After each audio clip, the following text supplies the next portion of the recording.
Hello everyone! Let's see, where am I? I don't know where my box is. There we go! Phew! That is probably the most struggle I've ever had trying to get one of these started. Hello everyone!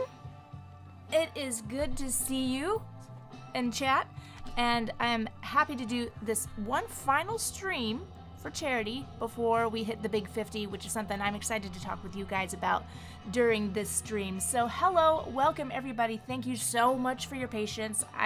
It's technology.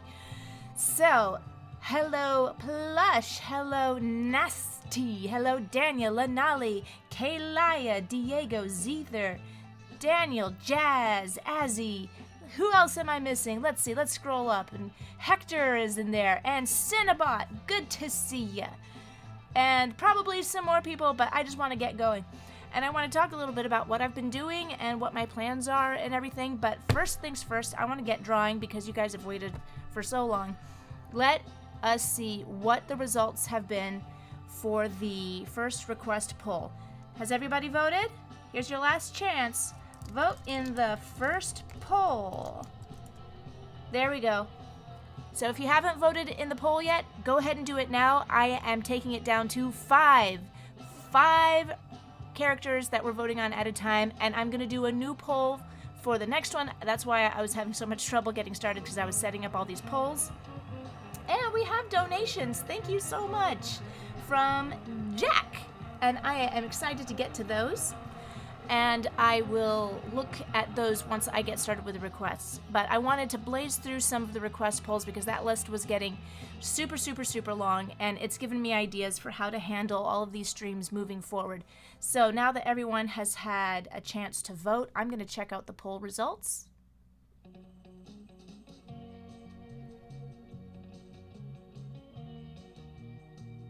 And I am hoping that there is a lag. Everybody can see me and hear me, right?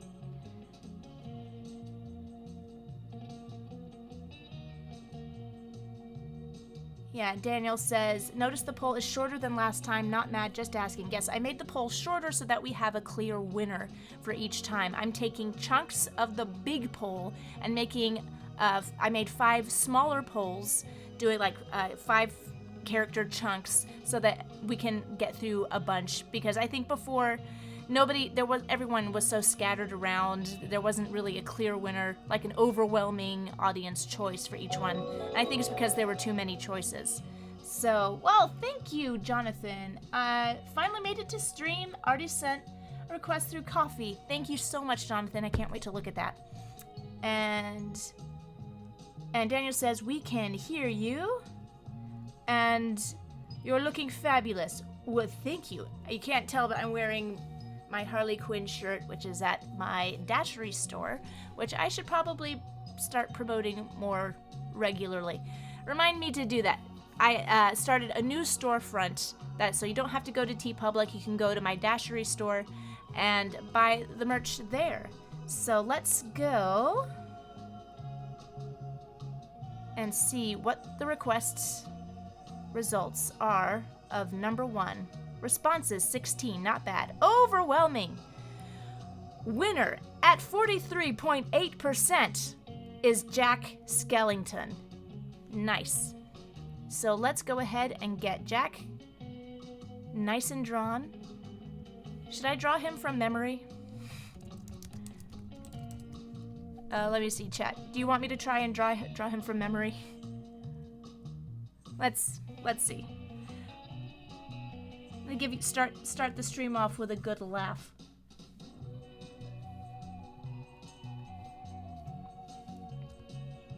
Okay.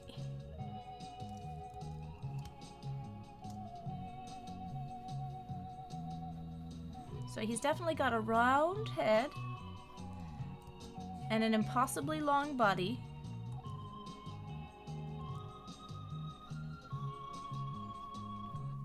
Kind of a short torso.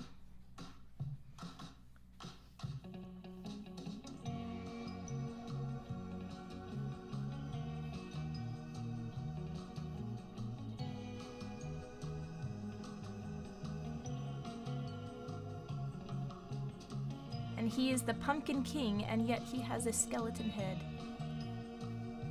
He sort of has... how does his collar work? Kind of all spindly.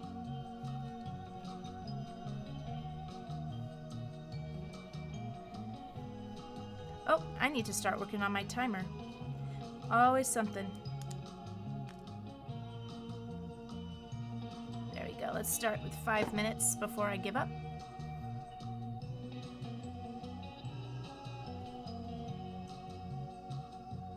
And Jazz says, I love when Tim Burton draws him. Just a stick figure with a head. Nasty has just said, has anyone seen the day the Earth blew up today? Haven't seen it, but hope it becomes successful at the box office. That is something I want to talk very desperately about with everybody right now. I saw it yesterday with the whole family, and I have a lot that I want to talk about with that. Long story short, please go see it. I don't know how long it's going to be in theaters, and not even about supporting animation.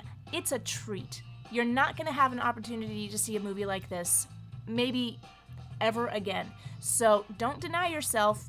Run out, make it a priority, see the movie. It's not perfect, but it is a good time, and I just have the treat. Enjoy it. Soak it up. It was such a fun time at the theater. But I want to talk more about it later. And I'm going to cheat Jack's head a little bit by making it go this way. And I want him to... So he's singing, because Jack sings a lot.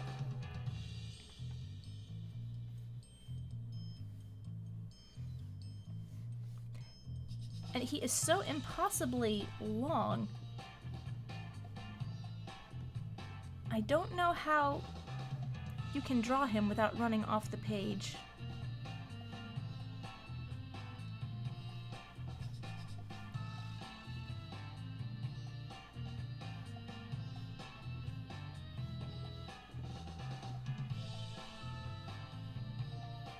Does he have tails?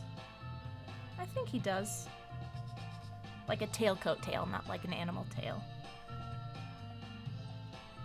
So I gotta size him down because I am losing my...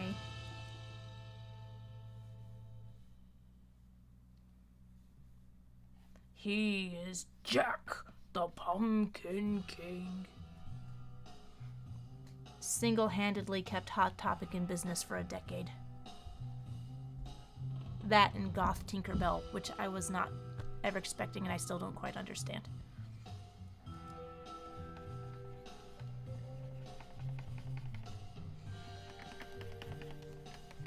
Okay. I'm gonna give him toes that curl because that seems to be a Burton-esque design aesthetic.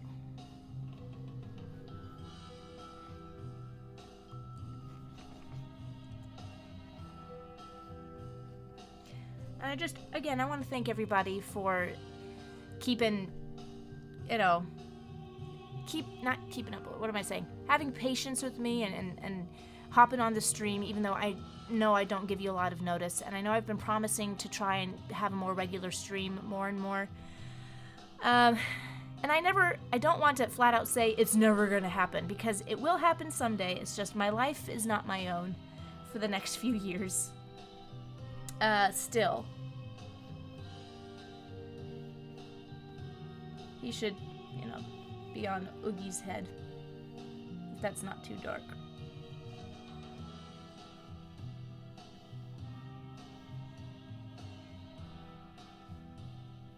He is Jack, the Pumpkin King, and he has defeated Oogie Boogie, who did the best he could, but it wasn't good enough. Okay, well now I've got that Jack. Now I'm going to see what he looks like, because I know he's off model. Images, let's see. This looks like...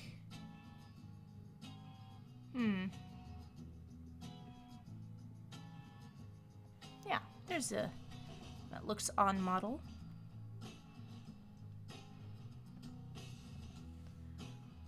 So he's, yes, his collar is a bat. I forgot.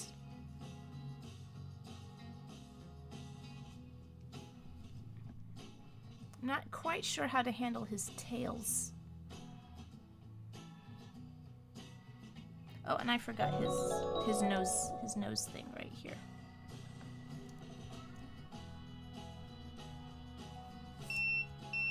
Whoop. Give me 5 minutes more.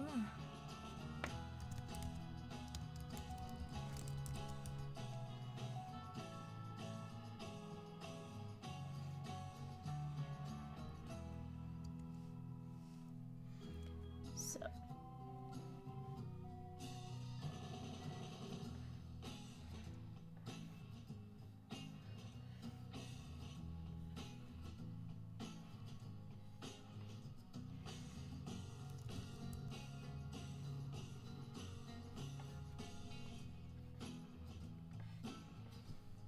And he has 4 fingers.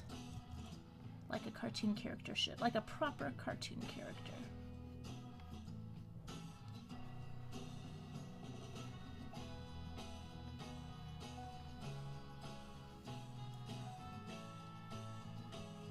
Okay, and this arm is too long even for Jack. And I'm just going to clean this up a little bit. Give him his nose holes.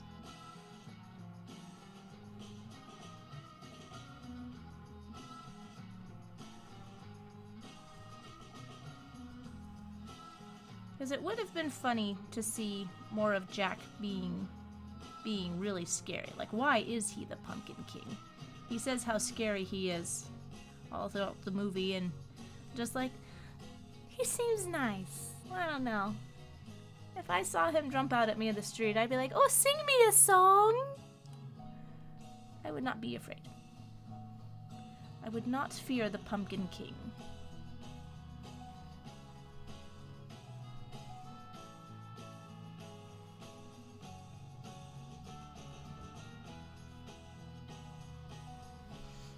Okay, well, very cool. He is the winner of the first round, and let me clean up my list a little bit. I will take him off the main list. Hurrah. And still with the second poll, he is the clear winner. You know what? I should start posting the second poll. Copy responder link, shorten URL. Here is poll number 2. Are you ready? Poll number 2. Coming at you. And Lanali says 5 fingers on a cartoon character looks wrong. It depends on the style, but I miss the 4-fingered cartoon characters. When animation started getting, more prestigious, I don't know. Everything started to have 5 fingers, and I know, it's just, I just miss cartoon characters. And Casey, I don't think I said hello. Hello! Fix my camera, please. Oh! Holy cats, my camera is... Hold on, everybody. Keep voting, keep voting. Fix my camera, fix my hair.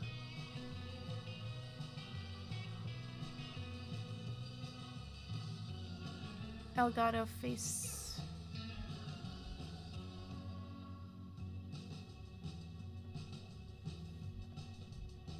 Okay, is it working now? I'm gonna leave the camera hub open. I was having this issue before as well. I'm not sure what's going on. Gonna have to get tech support on it. Nate! Later.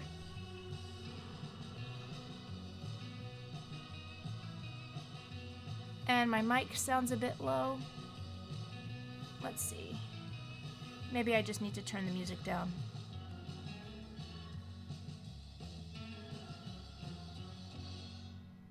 There we go. Camera is working now. Thank you. And thanks for everyone who is helping me keep up with the tech part of the stream. Nate says, yes. No worries. Tech stuff to talk about later. Okay, has everybody been voting in the poll? Poll number 2. And we are coming up on 5 minutes. I'm going to prep for the next character. Let's see. Has everybody voted? Let's check up. We have 14 responses. Good, good, good. We also have a clear winner for PaRappa the Rapper. That's so cute. Oh, I was hoping PaRappa the Rapper would win. Very nostalgic. I never played the game. Never did. But I just remember really liking the ads for it.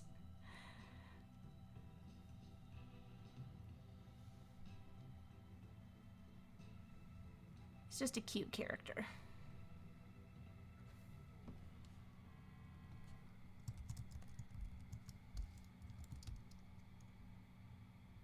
Oh, we need to move the camera framing. I'm off center.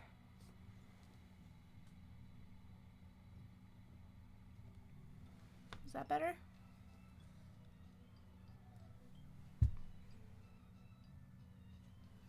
Is it? I think that's better. It's weird now. Now it looks like the camera's not talking to me. Well, let me get PaRappa the Rapper going. And we'll get 5 minutes on the thingy. More. There. Yeah. Got it. Alright, let's get back in chat. Have I missed anything? Voted for the rapper. PaRappa. Yes, PaRappa.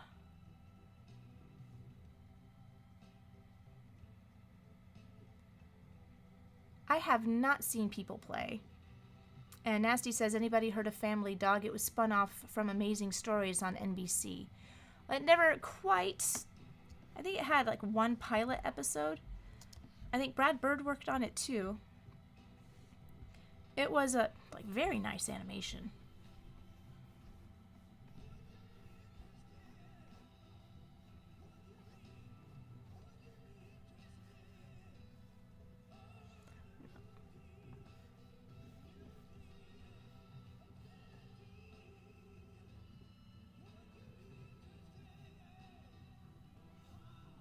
Oh, I need to put 5 minutes on. There we go.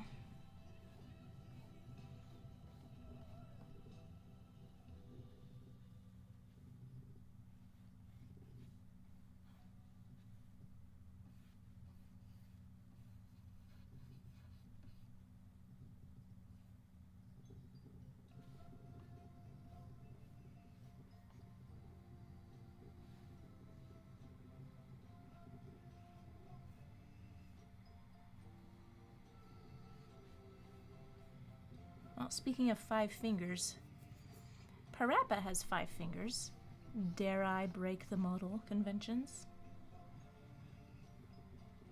Oh, convention.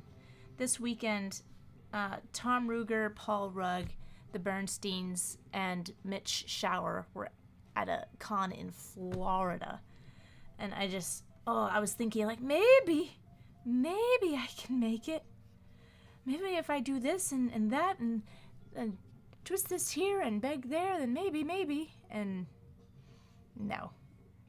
You know that thing when you try to make something work and then there's that point at which you just have to admit failure? I was very sad when I had to admit to myself there was no way I was making it to that convention.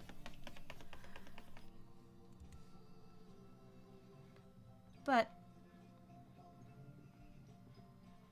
I did go to another convention where I boothed for the first time in many years, Animation Y'all in Tennessee. And one thing that I always recommend for animation students or just anybody who wants to break into the industry is go to conventions. And COVID disrupted that, and now it seems like conventions are just definitely back in full swing. It's a thing again, and I figured it was an opportunity somewhat close by for me to table again, and I did, and it was great, and I want to do it again. So I'm going to keep my eye open for other conventions that I can try and table at.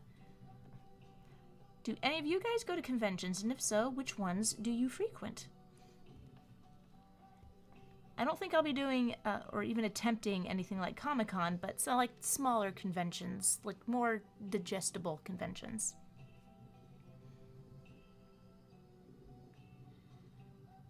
Yes, and talking about Family Dog, all the episodes of the show are on YouTube. Was there really more than one episode? I thought there was just a pilot. Because Not More says PaRappa has 5 fingers because he's Japanese, and the Japanese don't like 4 fingers. It's a cultural thing. You know, that's a good point. Because it always got weirded. I always was weirded out that Sonic had 5 fingers. It just doesn't look right to me. Like the big, what's it called? Like the potato hands that classic cartoon characters have. Like that hand shape is meant for 4 fingers. So seeing like an extra finger on that kind of hand always made me go like, it's wrong. It's wrong. It's like seeing a character with an extra arm where that's not part of the character. Okay. Well, if PaRappa has 5 fingers, who am I to argue?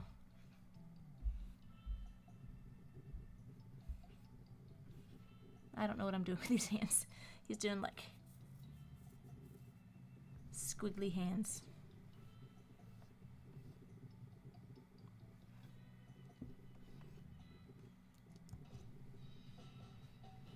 I don't know what he's doing.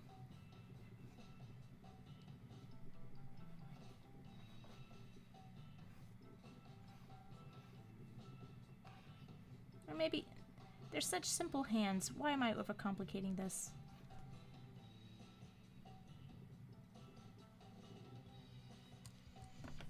But that's just what I do.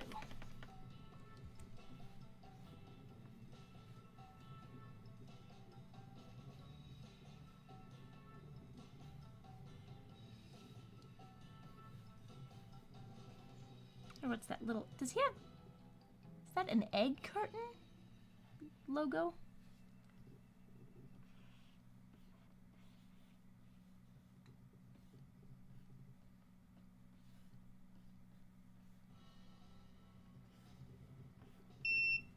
There we go.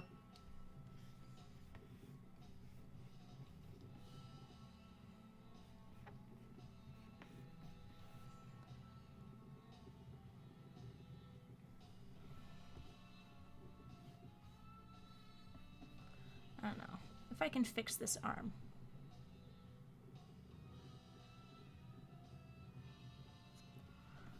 I don't know what he's doing with these arms. I'm gonna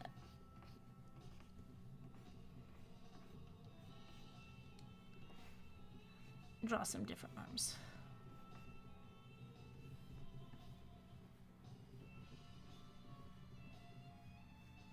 You're going down.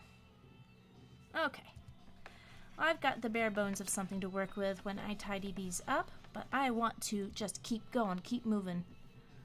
I want to attack these things like a shark.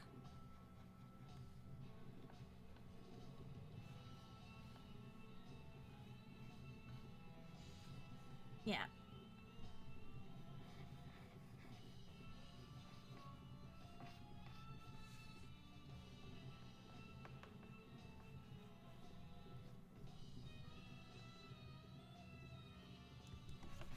Has anyone ever made ice cream cones that look like microphones? Or just like candy bars? Because that would be so cute to just like be singing and then eat the microphone. Okay. Oh, you know what I should be doing? I say the timing of this is not, I'm not working out the timing very well. But while I am organizing my list, I am going to give you guys the next poll. All right, you ready? Here it comes. Poll number 3. Not poll number pound. Why am I doing this? Come on. Poll number 3. There we go. Vote, vote, vote. And... oh, Azzy the Demon says, hey, I know you're a Freakazoid fan. How do you feel about my favorite character, Lord Bravery? I love him. I love Lord Bravery too. I memorized both of his cartoons to a certain degree. First, like, I could recite them, and I would just play. It's like the part where he's in his house and his wife keeps badgering him to make a cup of tea. She's like, and the mom is like, Nigel, I want some tea. And his wife's like, Nigel, the tea. And she's like, they threw the ficus. And like the fact that they kept referring to it as the ficus instead of just the house plant, like the specificity of it somehow just always. So yes, short answer, I really like Lord Bravery. Oh, a question from Jazz Session.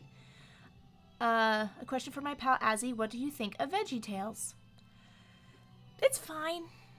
It's all right. I mean, it never really excited me very much, either as like comedy or animation. I mean, I know a lot of people who worked on VeggieTales, and that's like, it was a good gig. Like, I've always heard that it was a great gig to work on VeggieTales. And I had a friend in college who loved VeggieTales and was desperate to show me VeggieTales. And there was one that she showed me, and I was just like, it's fine. It's all right. So I don't really feel strongly about it one way or the other. I can see the appeal, especially in the, like, there's like Christian programming, especially for kids, is like very, at least when I was growing up, it was always just like, that's even worse than PBS. Like, that is some boring stuff. So I can see why VeggieTales took off, because it was bright and colorful, and it was quickly paced, and it had humor, and like, that market was just sorely underserved. So I appreciate the vacuum, the void that VeggieTales filled, but it's not particularly my bag. And Not More says, I'm sure Bob Camp is more fun to meet than John Camp. I hear Bob Camp is a nice guy. Not so much John K. Yeah, Plush Blue, we never talk about John K. We can talk about John K. It's just not going to be a very positive conversation. And Casey says, I actually met Bob Camp a couple of times at conventions. He is a nice guy. Yes, that is what I've consistently heard. I think I interact with him a little on... I might interact with him on Facebook a bit. Let's see.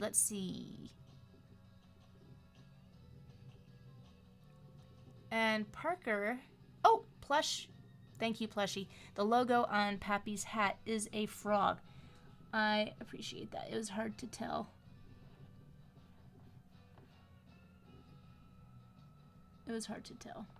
Okay. Accurate now.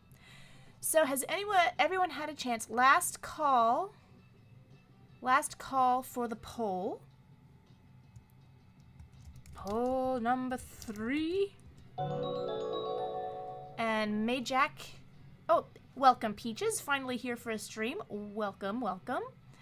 And as someone who aspires to be a cartoonist, do you have any advice on drawing?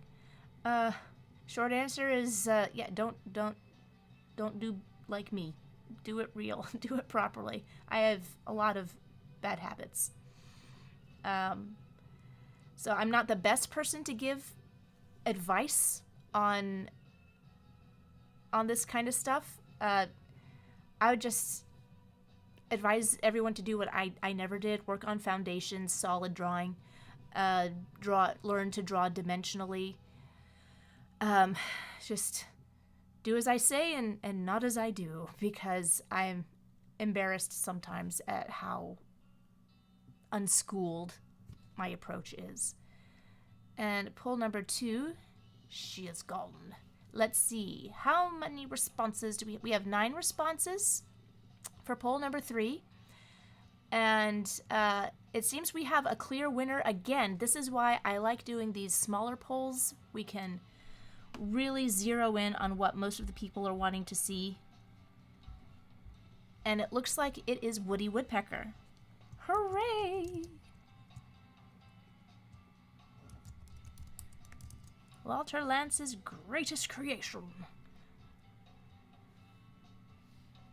And I'm not gonna bother trying to draw him from memory because I know I'll get it wrong.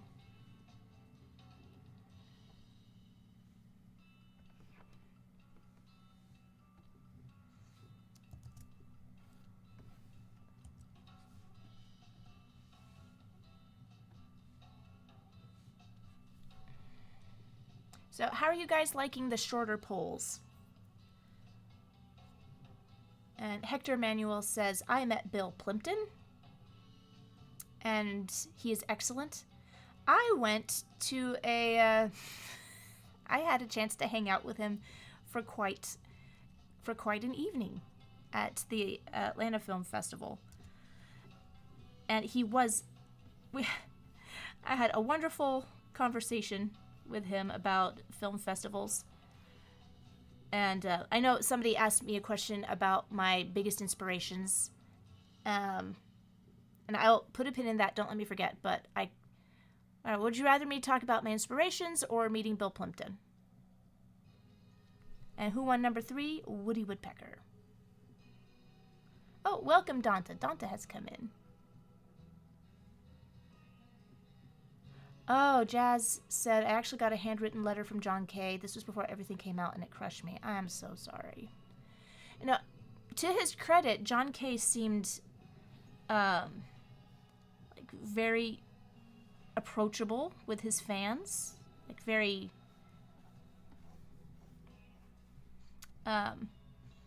appreciative of his fans. Problem is maybe a little too much so in some cases. I know.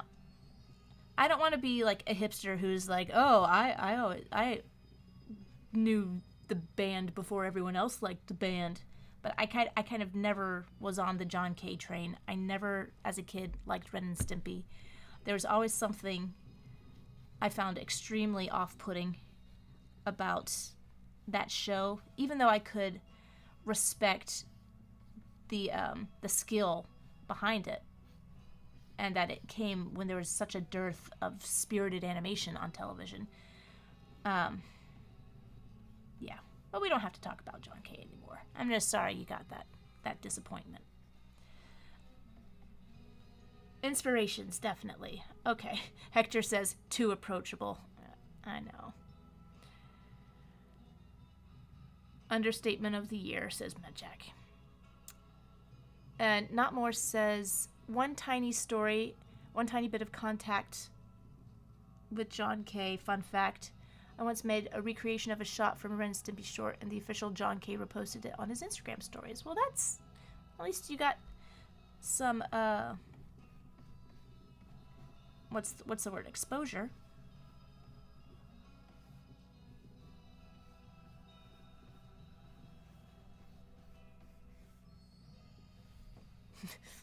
Sorry, my brain is like, as long as it wasn't too much exposure. We shouldn't joke of these things. I don't want to go to hell. Because I know who's there.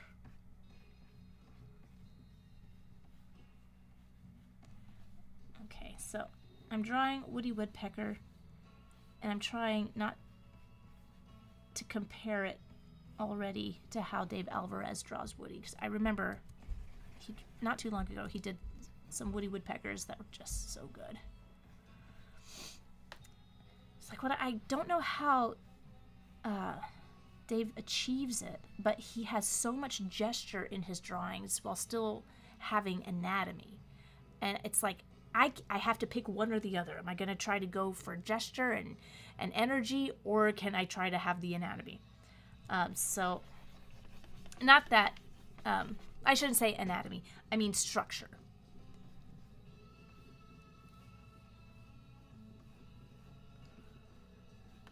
So, like, everything is fully dimensional.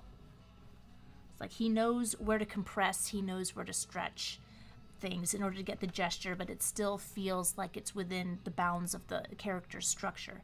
It's such a amazing skill. I wish I had it.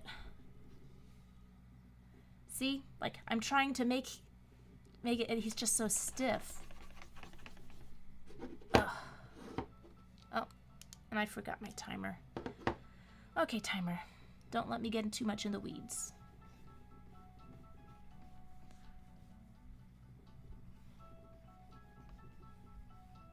Okay, but it's something to think about. So, inspirations. I haven't forgotten. Inspirations. I was just talking about this on a podcast with my friend Kelly Light, and she has a podcast called... Oh, my brain. I'm gonna kill it. Cartoon Everything. Cartoon Everything. Yes. And it's... a podcast where she and her co-host Chris, whose last name escapes me, and I apologize so desperately and deeply, but it's a fun podcast where they talk about animation inspiration. Well, I mean, not just animation, but cartoons across the board, and cartoons in all media. And so all of my inspirations are very, very clear in my head at the moment. I'll say I love, of course, Looney Tunes, in particular Chuck Jones. Maybe that's why I was never, in love with Spumco, because they take Clampett to a ridiculous degree. I like Bob Clampett. I like Bob Clampett very much. But Bob Clampett never went off the edge to absolute. Like, there's crazy, wacky fun and loony, and he went over the edge into madness. It's the John Kay, just like the madness, like when it's like truly unhinged to the point of sociopathy. And I don't think that Bob Clampett ever went there. Everything still felt good-natured.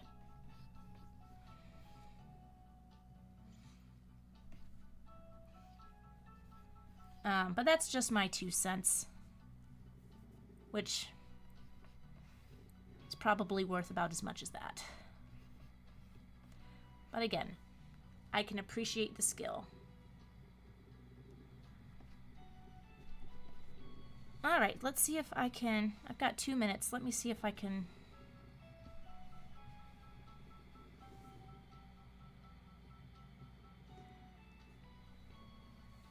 I don't know. There's just something, it just lacks so much energy. What am I gonna do? Oh, I got a donation from someone. Thanks, someone. I appreciate that.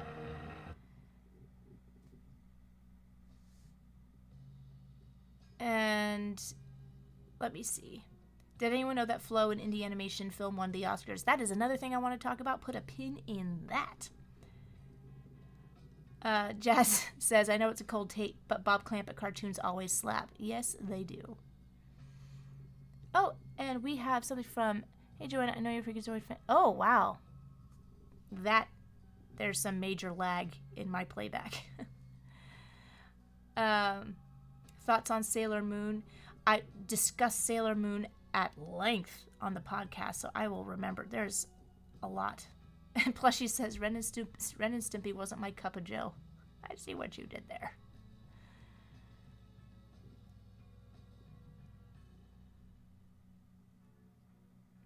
And Jazz says, I guess, of Bob Clampett.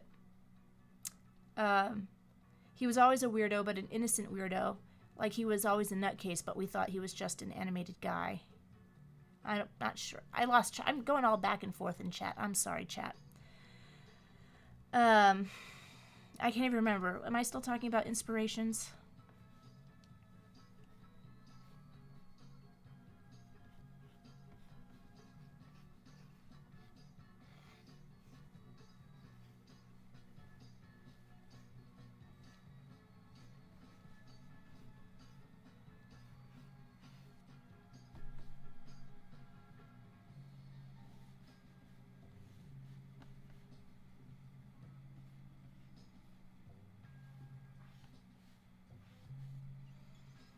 So yeah, Looney Tunes. I was always a Looney Tunes gal, and there was a lot of Disney that I loved, but I wouldn't admit it. I had a pass for myself. I was allowed to admit that I liked some of the really old stuff, and the movies like Little Mermaid. I absolutely adored Little Mermaid. Still do. I think Little Mermaid is my favorite Disney movie. Okay, so should Woody be doing that? I don't know. See, this is what I mean. I'm terrible to be the one giving advice about how to draw, because all I do is just like until eventually something emerges that's passable. But you should see how the masters draw. They're just like bloop, bloop, bloop, and they're done. They just know exactly what they want, and I don't have that in my head. So I don't have a really organized approach. I just put down a lot of marks until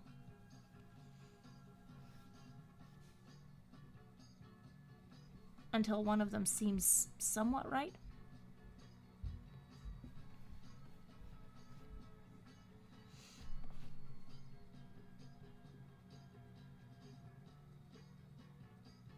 Now I'm going to knock this back a bit, and I'm going to see if I can salvage this with a draw over.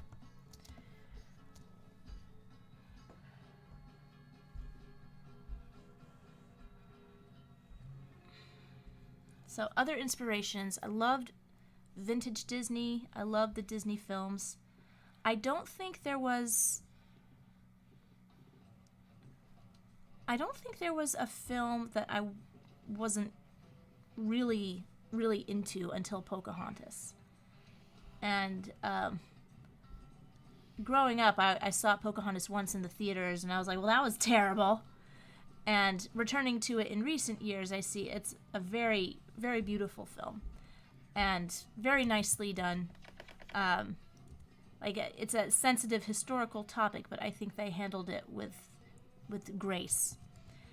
And especially when you learn the true story of Pocahontas, you're just like, you can't. It's like you can't unthink those thoughts.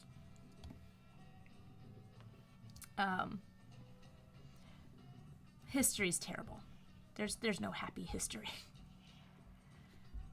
But the film, just the color of it, the color of Pocahontas is really good. I don't mean to talk so much about Pocahontas, but then Fox Kids became a thing. Like, there were some Saturday morning cartoons that I really dug, but it wasn't until the Fox Kids era that I really cemented what I loved about cartoons. And first it was Tiny Toons. And a weird thing was, once Animaniacs premiered, for as much as I loved Tiny Toons, I turned my back on Tiny Toons. I said, how could I love that baby show when there's something like Animaniacs to obsess over? So I kind of went through an anti-Tiny Toons phase for a while. I don't understand why, because it's a great show, and you couldn't have had Animaniacs without it. But I guess I just really wanted to be on a team, I guess.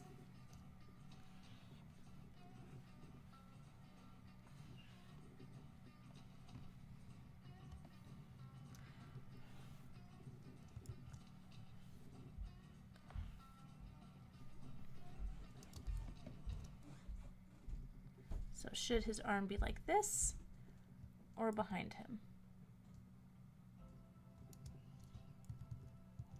I'm not sure.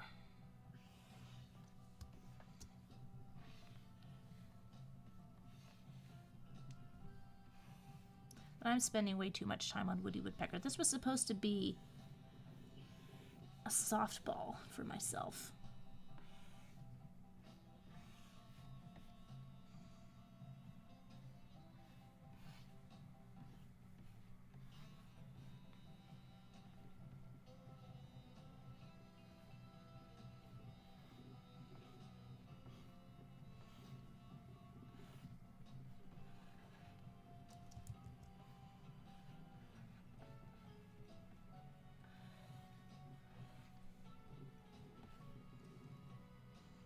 I'm not sure what I'm doing here with this hand. I just want to do something a little more exciting than just another balled up fist.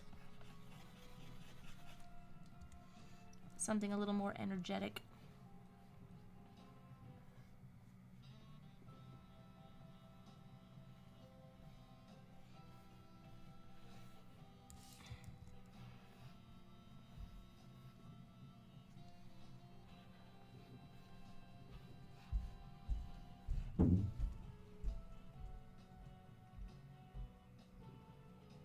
But sometimes these things are not meant to be.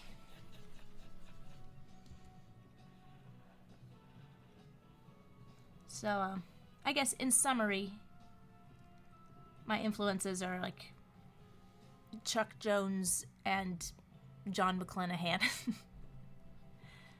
And there's a lot more. There's so many cartoons I've loved. And I take a little bit of something from each of them. But generally, I like things that are good-natured, very funny, or very heartfelt. I love the Disney fairy tale movies.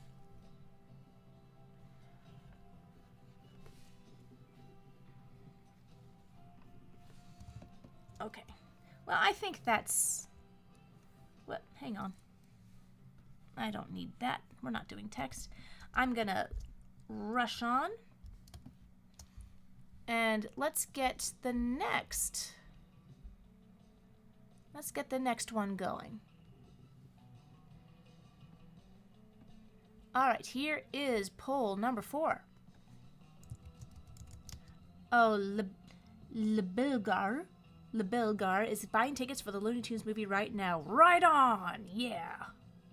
Poll number 4. Go ahead and vote to your heart's content while I clean up the list a little bit.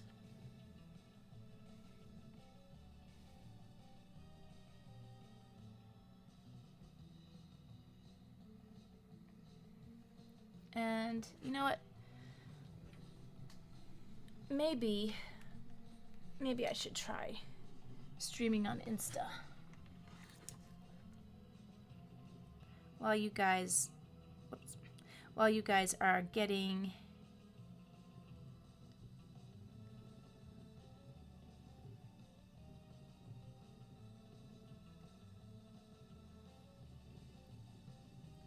okay, live. There we go. While you guys are voting,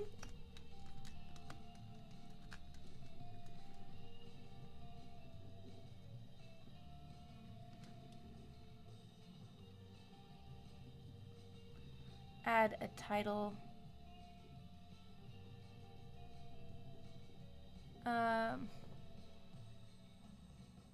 Charity stream number 4. And of course I have to go back because it doesn't capitalize. Whatever happened to capitalization? It used to be so cool.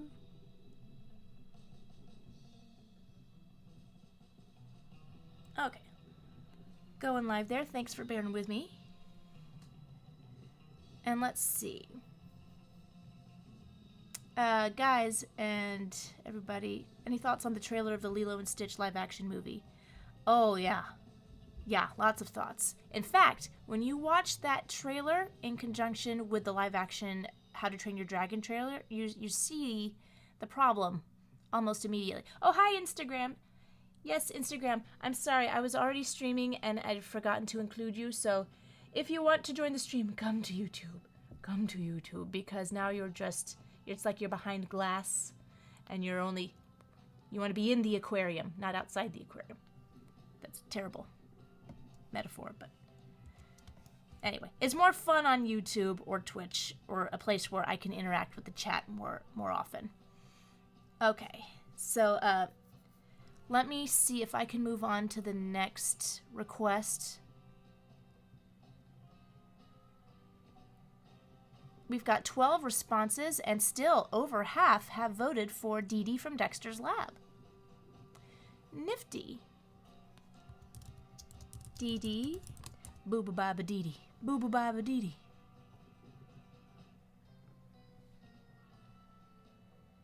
very fun design. I love characters with big heads and long legs. I don't know why. They're just fun to animate.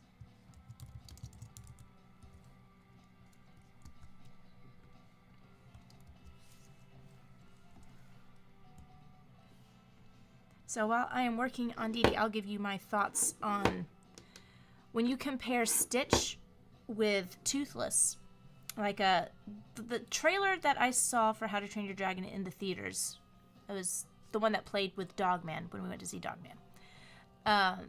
It was a great trailer. I was really, really shocked at how much I liked it. And Toothless, was, not too detailed, but not too cartoony. And his face was still very expressive. And I get that they have the advantage of working with a character that was already rendered in CG originally. But Stitch, without the bright colors and the watercolor backgrounds and the warm sunset color palette of the original movie, without the big expressive eyes, his eyes as a CG model are very, very... They don't squish, they don't stretch. They're just very stiff, and he's such an expressive character. He needs those eyes. And he sounded like Stitch, but he didn't seem like Stitch. Like, the color was wrong. Just that bland, flat daylight lighting. There was nothing in the trailer that looked like the movie, except why is it when they do live action everything is so drab? There's nothing in it that has that sense of art direction that the films that they're based on have. It's very upsetting. It's like, live action films can have nice color design, guys. So I'm definitely not looking forward to the Stitch movie. Or no, it's called Lilo and Stitch. And it's just a weird idea to do Lilo and Stitch live action. I don't think it's even conceptually it works. But again, maybe I'll be surprised.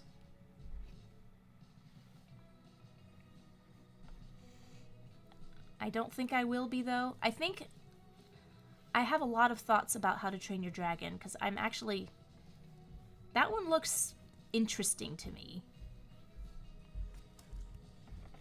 I don't know, maybe it's because I have this eternal weakness for flying sequences in movies.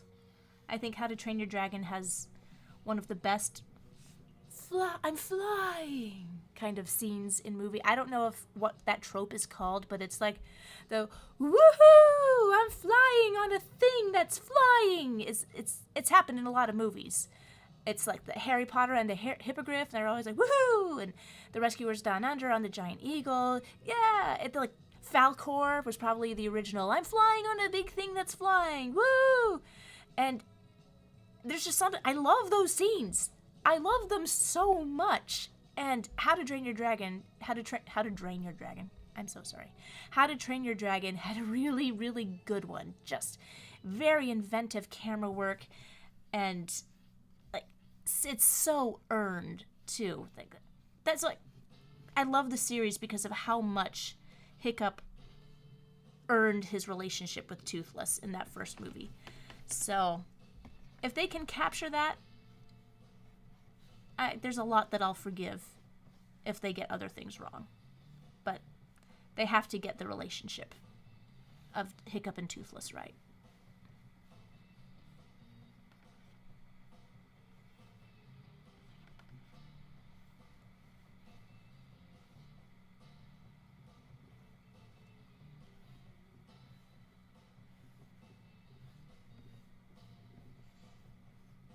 Oh, I've only got a minute left. I'm talking too much, guys.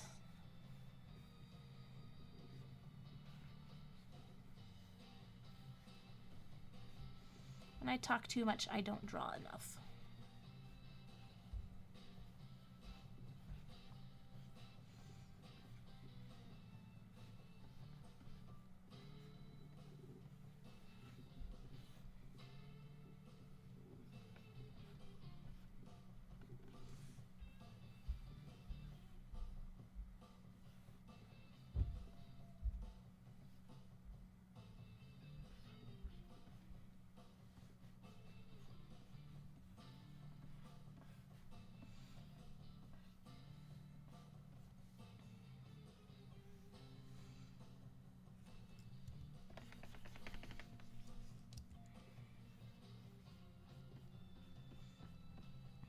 I'm overthinking Dee Dee. Yeah, her body's too long.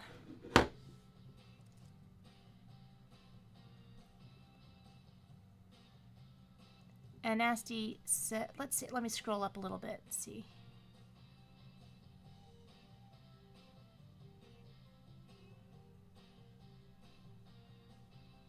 The voice role, Tim Curry, was good, but the appearance was meh to me. Tim Curry? What are we talking about? Was Tim Curry in the Dragons trailer? Didn't he die? Is Tim Curry alive?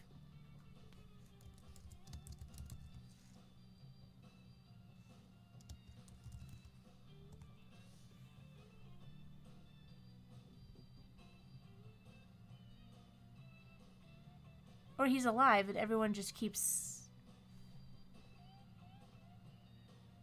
Okay, he's alive. Good. Very good. Okay, he's 78. Wonderful. I'm sorry, I thought he had died. Somehow maybe it was just somebody spamming on Twitter that Mandela effect thing. Tim Curry is alive and 78 years old as of this moment. I'm not contributing to any hearsay. Okay. Love me some Tim Curry. Why are we talking about Tim Curry? I'm so distracted. The squish... Oh, it is so hard reading these conversations backwards. I'm so sorry. And Random Deeper has joined. Sorry I'm late, Joanna. Well, I was late too, so no judgment. Let's see. I'm just trying to figure out what we're... okay. Captain Hook is awesome, but the Disney version was one of my first crushes, says Casey. Captain Hook was one of your first crushes? Oh, but he's so evil. But that Fox version with the powdered wig and no mustache just threw me off. Tim Curry is a good voice choice. Yeah, the Peter Pan and the Pirates from Fox Kids. I never watched the show because I was like, that's not Peter Pan. But now I feel like I've got to go back and find this show because it looked like it was actually really good. Yeah, I think they styled Captain Hook. It's probably good that they went with a very distinct design that had nothing to do with the Disney design because, you know, it would just invite more comparisons. But yeah, I gotta go back and see that show.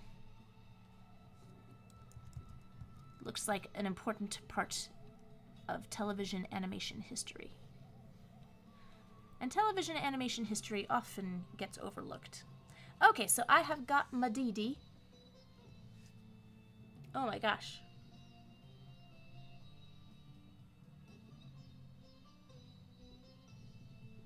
Okay. Let's see if I can get to the bottom of the chat. But while I have Dee Dee, I will copy the link for the next poll. Copied to clipboard.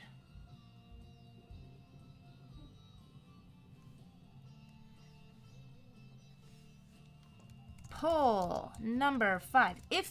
Hey Instagram, come here.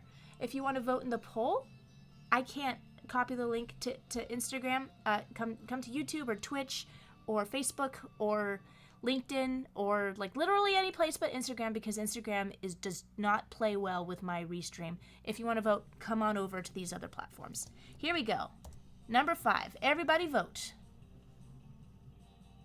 And the Random Deeper... Okay, Nasty says they realized that How to Train Your Dragon live action remake was a mistake, bad idea. You know, I am not a fan of live action remakes, not by a long shot, but I will give credit where credit is due if they tried to make a faithful adaptation.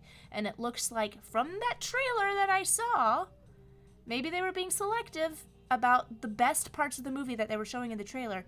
It seemed pretty darn good. So I'm going to keep my mind open about this particular one. And I wasn't sold on the actor who played Hiccup at first. I thought he was too dull. Like, just too, like, like, Hiccup is not... He's an expressive character.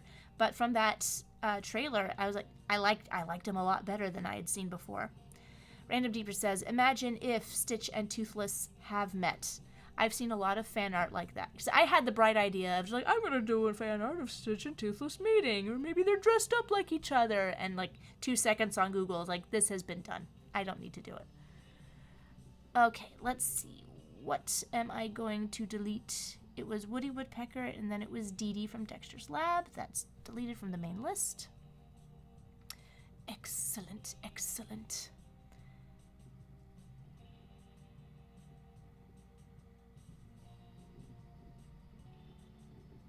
And Random Deeper says, and here we go again. I guess I have to work at Pixar instead of DreamWorks. Well, I don't know. Get a job where you can. The squished Stitch's face making him look more like a blue pug. He was a bit pug-like. You're right. Yeah, it just... Roman says, say color in Harley Quinn's language. Does she have her own language? Now that's a horse of a different color. I don't know. Have I been tricked into doing something I oughtn't? Oh, and Casey said the voice role Tim Curry was good, but the appearance was meh to me. Fair enough, fair enough. Jazz says it's called Disney Greed, nostalgia sells. I don't think it sells anymore. I think people want something fresh now. But what do I know? I'm just a peon. I'm not even a peon. I'm a wannabe peon. Please. P-E-O-N. I'm always second guessing what I say on the internet. Speaking of DreamWorks, any thoughts on the trailer for Shrek 5? Nope, because I hated Shrek 1. And a lot of stuff about remakes, the Minecraft movie.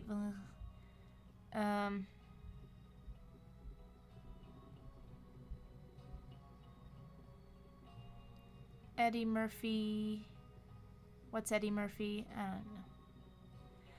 I'm sorry. I'm going to scroll down to the bottom of chat. I feel like I'm many topics behind what I'm supposed to be talking about. All right, let's see. How many people have responded? We've got 12 responders. Oh! We need more people to vote in the poll. We've got a 3-way vote in the poll, not the vol. Do not vote for tiny garden pests. Vote in poll number 5. I'm going to repost this. Poll number 5. Let's get some tiebreakers here. While you're doing that, I'm going to check out my coffee and see what people have requested. I'm going to refresh this because I think 70% of the way to my $300 goal. And, oh yes, I want to talk about who I'm doing a charity fundraiser for today. It's for this GoFundMe.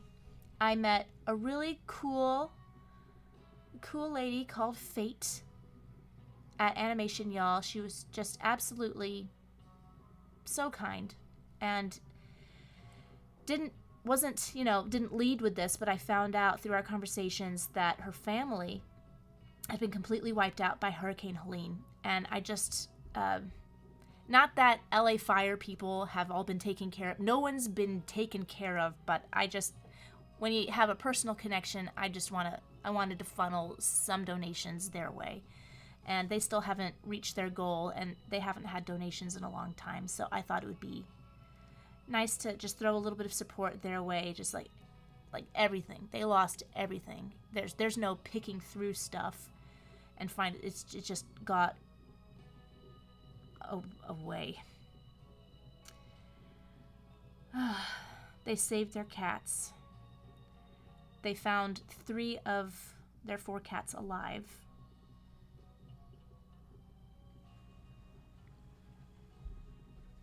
Yeah, it's just...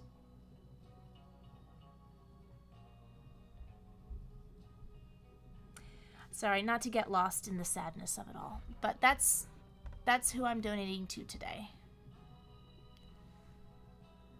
And we have got some of these requests going on. Oh, and we had some more. Did you see the new Looney Tunes movie yet? Yes, I have, and I am angling to talk about it.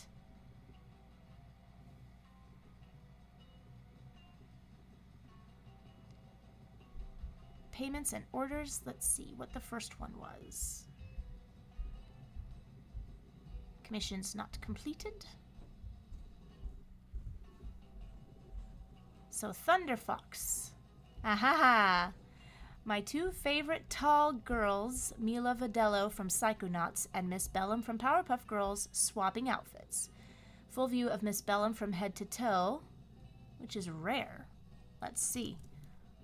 I don't know how many people have seen a entire view of Miss Bellum before. What? I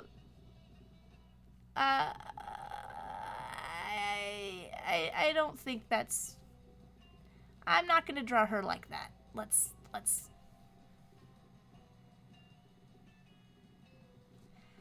I'll try to stay on model. I'm sorry, I don't mean to disappoint you. That was a very generous stream. Oh, look at that.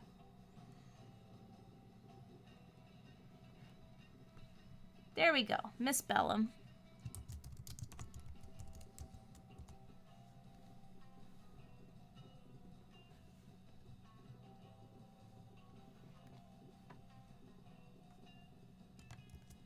So you put these together and it makes a whole person.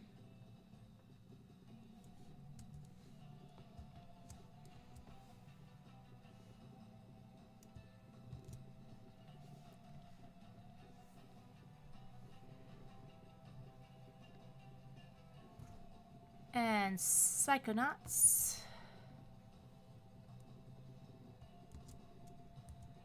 Mila Vadello.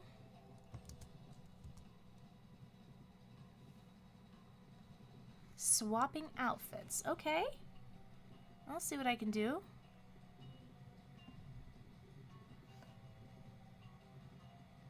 If I could just... There we go. Mila Vadello, so I don't forget.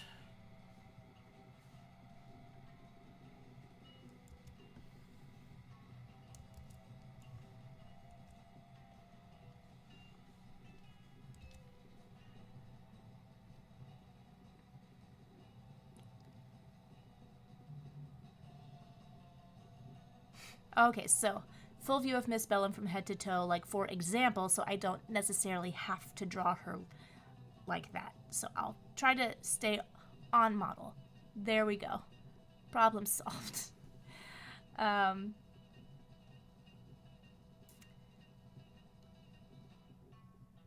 Let's see. Have y'all played Psychonauts? I have not played Psychonauts. Vote for Psychonauts. Well, you know what? Since that was one of the, yeah, we can take that one out of the running since I'm doing it. Psychonauts didn't win. That was a commission that I have to do anyway. So I'm taking Psychonauts off the poll. And hopefully we can spread out the rest of...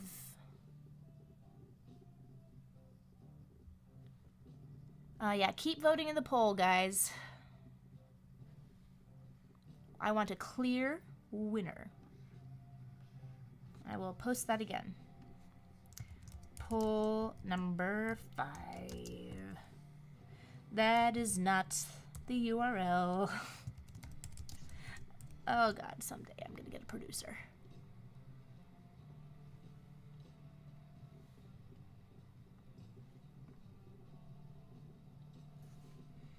Poll number 5. Keep voting, guys. Keep voting. So I do want to talk about, I know there's a couple topics that I've kind of glossed over, but I really want to talk about the day the Earth blew up. Like, raise your hand if you've seen it yet. I'm sure I can count you in the chat, but it was good. It was the best cartoony animation I've ever seen in a film. It was, you know, there's stuff to criticize it, but I don't care because I want more of these kinds of movies. I wish that we could put these brilliant animators to work making these kinds of theatrical smorgasbords of cartoony delight. Oh, we got Kale's Tales through Super Chat. Remember when you drew Jack's comforting anxious Pomni? I printed it and... Oh! I met Lizzie Freeman, who voices Pomni at Comic-Con, and she signed it. Aww. That's so sweet. So send me a picture of that. I'll post it out. That's really cool. I feel like all official now. Well, back to...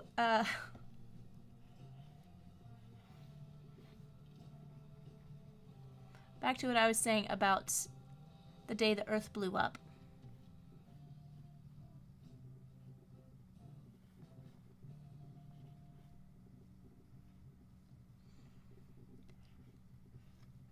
I lost my train of thought. Especially people in the animation world, like, often bemoan the lack of 2D. And... Oh, there we go. Not gonna lie. Somebody said not gonna lie. And okay, maybe this was... Hold on, everybody. Let me find out what that was. Not gonna lie, I have no idea why everyone decided to gas up Coyote versus Acme, a CG celeb fest over, say, The Day the Earth Blew Up, a 2D animated movie. You know... Oh, thank you, Bill Clinton. I didn't know you were such an animation buff, Bill Clinton. Well, I know what happened was, to my understanding, was oh, and she's not in that outfit. She's in this psychedelic outfit from Psychonauts.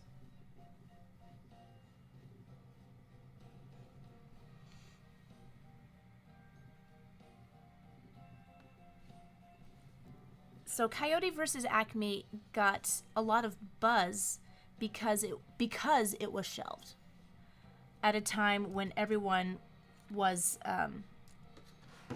criticizing Zaslav for his shady business practices. And it's not just that it was shelved while it was testing really, really well.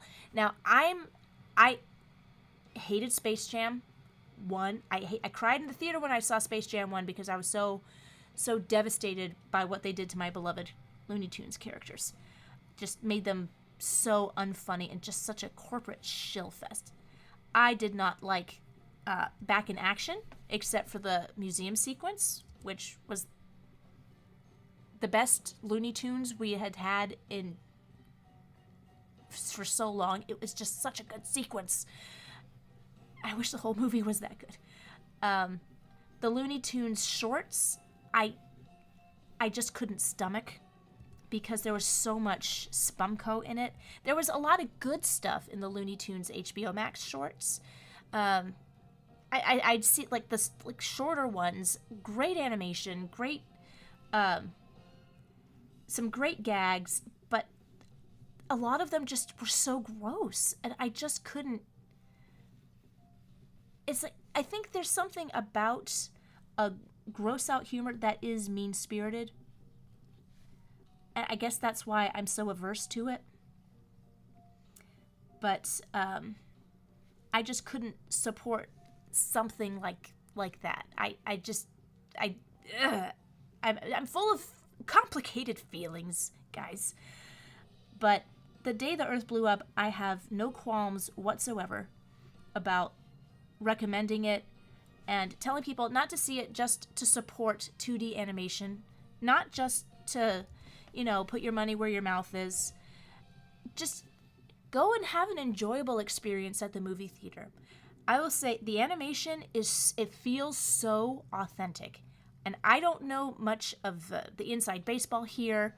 I'm familiar with a lot of people who made the movie, so it's just my personal hypothesis. I think it was very heavily helmed by Dan Haskett, who is, an animation legend that more people need to know about. His take on Clampett still is chock full of appeal. You know what? That's it. That's why I don't like gross out humor, because it's anti-appeal. It's like you don't want to look at it. It severs the connection that you have with the character once it tries to gross you out. That's why I don't like it. I'm sure there's people who do like it, and that's fine, but it does not belong in Looney Tunes. Looney Tunes is not gross out. Looney Tunes is very wild off the wall, but still appealing. And you have to have the mastery of Dan Haskett to walk that line. And there was a bit of scary stuff in the movie that was, great animation, but perhaps not so great for the littles. My 6-year-old was sort of like, I don't know if I like this or not. My 10-year-old loved it. And I was, but it was like not gross out humor the way we've seen before. And, the script, for me, I don't think of Looney Tunes cartoons as being great because of the dialogue. There are some fantastic lines, particularly with the Chuck Jones directed cartoons. Bob Clampett, I feel like the dialogue should be more minimal and things should be more visual. And whenever the movie is mostly relying on the visuals for visual humor, it absolutely shines. And Eric Bauza as Daffy hits the heights. He hits those high notes that Mel Blanc had. And, before, my favorite post-Mel Blanc Daffy had been Joe Alasky. Rest in peace, Joe Alasky. But I think Eric Bauza has to be, like, the best Daffy since Mel Blanc. I hate to revise my previous, allegiance to Joe Alasky, as fantastic and unbelievable as that his performances was, but there's something really special about Eric Bauza's Daffy. Really, really good. I'm not sold on his other characters, but like Daffy is definitely the main focal point of this movie, and he makes it fantastic. I just want you to have a good time in the movie theater. I remember when movies were consistently fun, and it's a lot of fun. And I liked Petunia a whole lot. She was, I haven't heard Candy Milo do a voice in a while, so that was, another treat. And a lot of, I laughed out loud quite a bit. I really did. I laughed more than, any film I remember seeing for quite a while. So that's my take on The Day the Earth Blew Up. I hope it does well enough that it sets the stage for more Looney Tunes films like this, because, I just want to see, maybe we can crowdfund more Looney Tunes movies like this. It was only $13 million. Like, Warner Brothers, you can make your money back hand over fist if you just, oh my God. It was only $13 million. And it was so good. This world is crazy. So we can't guarantee that this will happen again anytime soon or even ever again. So just do yourself a favor. Bring any kids bring your family, bring your neighbor's dog. I don't care. Just go see the movie while you still have a chance. There's just a lot of love in it. A lot of love. And it felt good to not be angry about animation for once. It felt good to actually be watching some animation and be like, I could criticize it, but I'm having too much fun. So there you go. That's my thoughts on that. And Jazz said, mad respect for this movie having actual voice actors and not celebrities voicing characters. No Zendaya as Petunia. Oh my God! Oh, that totally could have happened. Or just like Rihanna as Smurfette. I'm like, does anyone really care about Rihanna anymore? No disrespect, but she's not exactly the most relevant pop star in the world at the moment. And I hate the word relevant, but the way people use the word relevant, it's the people who do these casting choices. So I like, why Rihanna? And why, like, Rihanna as Smurfette? I'm like, why do they think anybody cares about that? And answer me honestly, didn't they make this movie already? I swear to God, the other Smurfs movie has the exact same plot. Am I just going mad here? Tell me I'm wrong. Ugh, I need to put the timer on. Ugh. Smurfette as Rihanna. Let's see. And the random deeper headed off. Bye, random. It was too much. Bye. What was too much? And Not More said, well, it's like, Random Deeper said, what about Billy West as Bugs? Billy West as Bugs is okay. I don't know. I haven't been sold on a Bugs since, I like Greg Bergen. Is that how you say his name? Plushy says, one of my daughters is in double digits now. Yep. Just had her birthday. Okay. Let's see. There is... Casey said, I actually enjoyed Looney Tunes back in action, but that's just my opinion on the matter. You know, there's things to like about it. It was definitely better than Space Jam, for sure.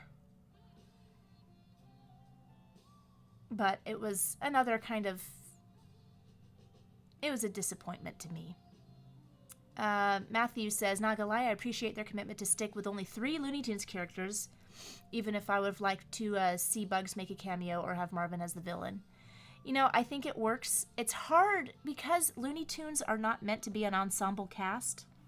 They were never created to be like Mickey and the gang. There's no gang. Like, sometimes the characters work well together and have their own separate dynamics as duos or trios even, but not really more than that. So I think that the choice to keep it just to 3 characters were really mainly Daffy and Porky. I also agree that that was a good choice.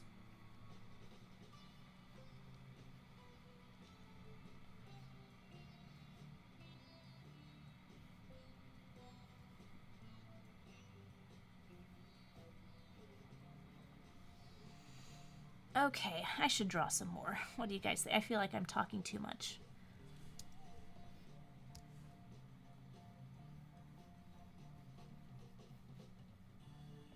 And let's see. Alasky was a great Daffy, but his bugs sounded slow. I don't remember Alasky doing... When did Alasky do bugs? Was that in Space Jam? Not More says, Eric Bauza is kind of becoming one hell of a big figure in animation. Is Biff slang? Is it cool young person slang that I'm not familiar with? Haven't watched the movie, as I said, but I heard his VA and the guy pops up frequently in my socials. Yeah, he's Daffy.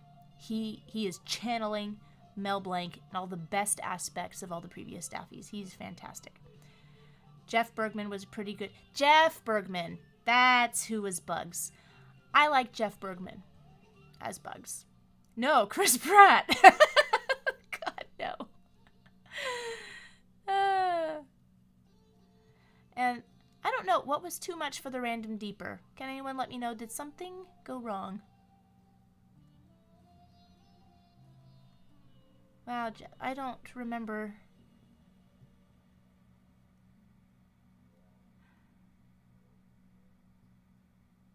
not gonna lie, I'd be surprised if this actually does make Warner Brothers consider bringing back Coyote vs. Acme, though considering the star power featured, I doubt they'd sell it off to another studio. Who knows?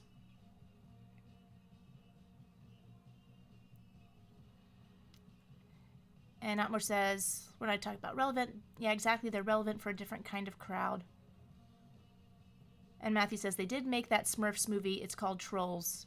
We owe Smurfs the Lost Village an apology. It's not the same plot. Okay. Honest question, when was the last time Smurfette had an actual VA and not a celebrity? Yeah, was it... Who was Smurfette in the previous... Was it Zooey Deschanel or... Oh, no, it was Katy Perry. Katy Perry. Ugh. I know. It reminds me of the Jetsons movie. What was the name of Judy Jetson's original voice actress?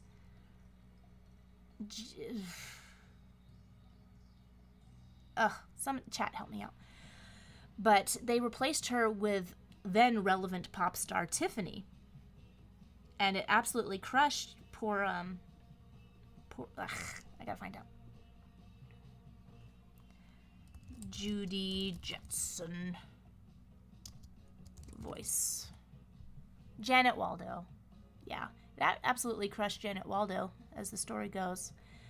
And I think the original voice actress for Smurfette has passed away. That was Lucille Bliss, I think. But still, you can find someone who sounds like Smurfette that... like, both Rihanna and Katy Perry have kind of like a lower, grovelly kind of voice. And Smurfette is supposed to be like high and sweet, and okay, it's Hollywood. What can you do?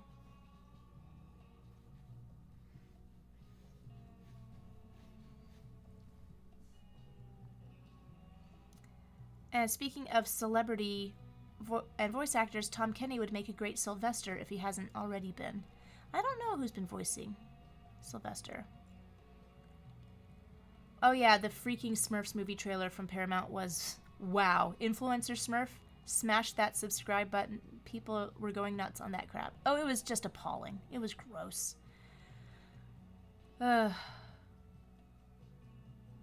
Middle Smurfers. Oh my god, the whole... like swearing with Smurfs. Yeah, everyone on the internet has made that joke before, but the Smurfs can't actually do it because the Smurfs are still a children's property. It's for children. God. Sorry. I know that I shouldn't fall into that trap myself, but I get... Yeah. More drawings, please. Oh, yes, sir.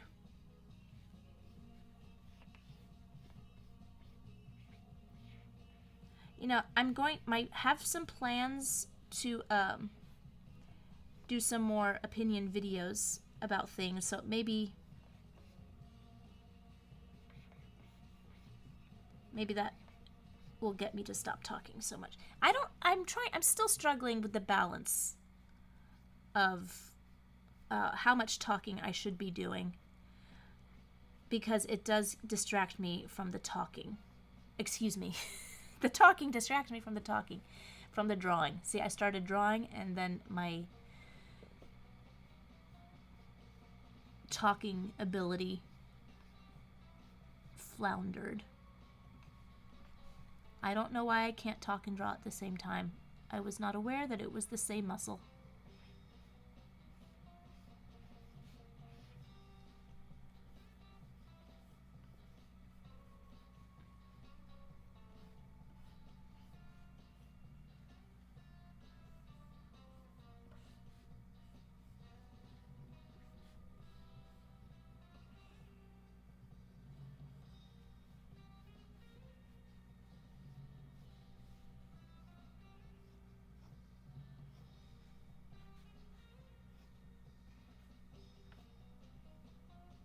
Oh, beach ball.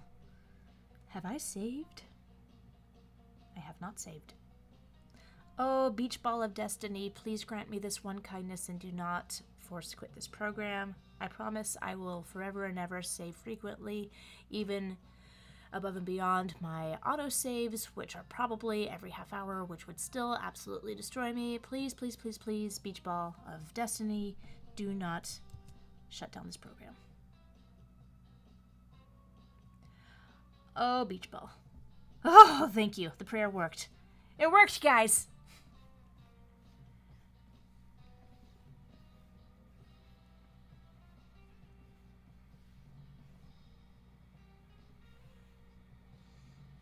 Okay, how do I make this hair feel nice?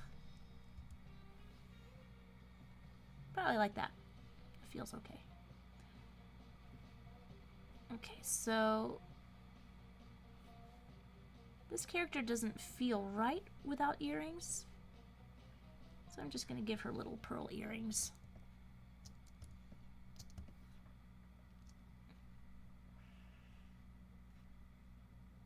Oh, what's happened? I got $2 through Super Chat. Thank you for starting my request. You are welcome, Jonathan.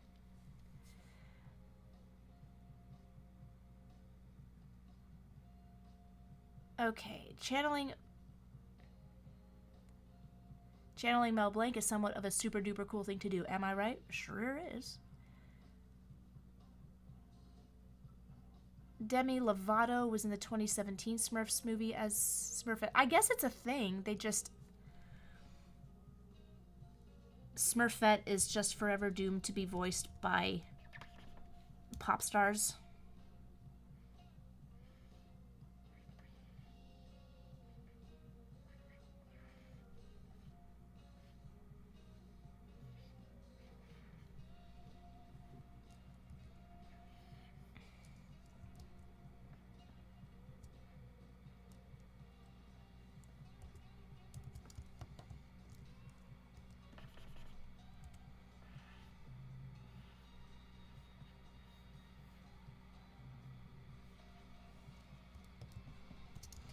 Okay. Let's check in on the poll. We've got 14 responses, and are we still tied? Gosh, we have a tie for Wendy from Gravity Falls and Lum from Urusei Yatsura 1981. Okay, maybe I'll do both. I tried my best. Alarms the lost. Okay, now I'm going to scroll to the bottom of chat. Sorry for all of this thing that I'm passing over. I'm sorry. Pray to the beach ball. St. Facido said, years ago, a YouTuber said Smurfs 2 should have been a purple/black Smurfs movie, and I agree, kid-friendly zombie apocalypse is a great idea. Sure. And REXD just read the short comment on Joe's trip to Animation. Y'all looked pretty fun. It was pretty fun. It was. A Davidovich lore video of 3 hours. What? There's lore? I have lore? Explain. Help me understand.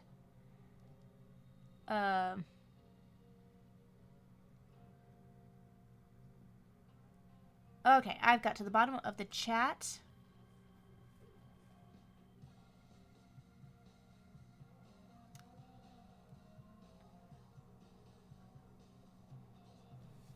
I am going to...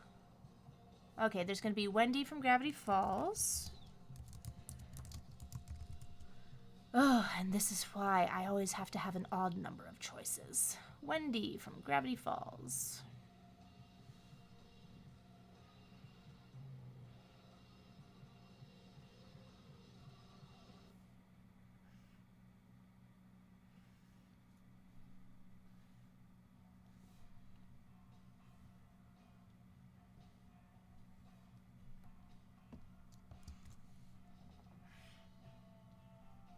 Oops.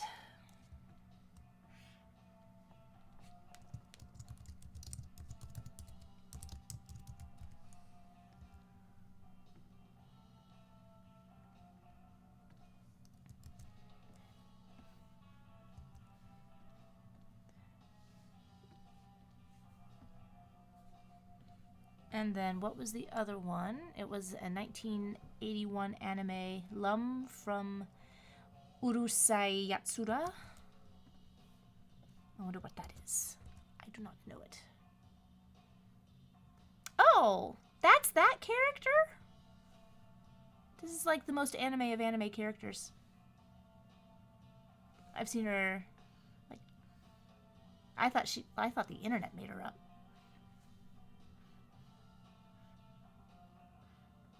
So she's a cat girl.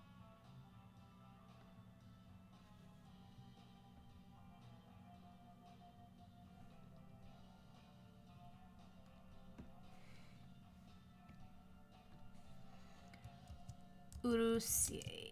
Yeah. Sura. Lum. Okay. I wonder how long it will be before I forget the name of this character. Or Loom? Maybe it's Loom. Okay, let's start with Wendy.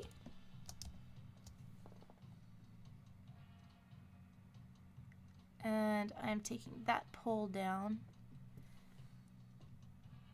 I might start another poll. Here's what I'm going to do. I am going to take that down, take that down. And so still have a lot of choices, but I should probably, oh, I can take that one down. I should probably start making another. I will make a copy, and it will be request stream poll number 6. And I will, there were some at the bottom of the list that it was an even number and I didn't want to do. So I am going to just do the bottom 5. 2, 3, 4, 5, 6, 7, 8, 9, 10, 11, 12, 13, 14, 15, 16, 17. 1, 2, 3, 4, 5. Okay. So Mirage from Aladdin gets another chance. Publish. For everyone. Everyone.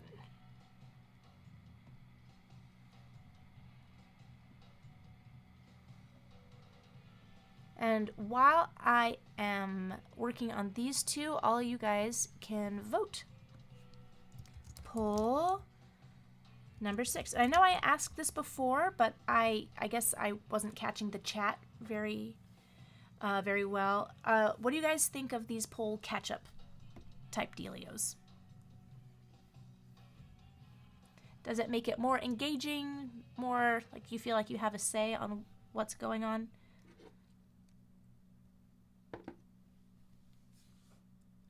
Okay. Oh, Barry's going. Thank you, Bear. Thanks for joining. You're one of the absolute goats. Have a great, great evening.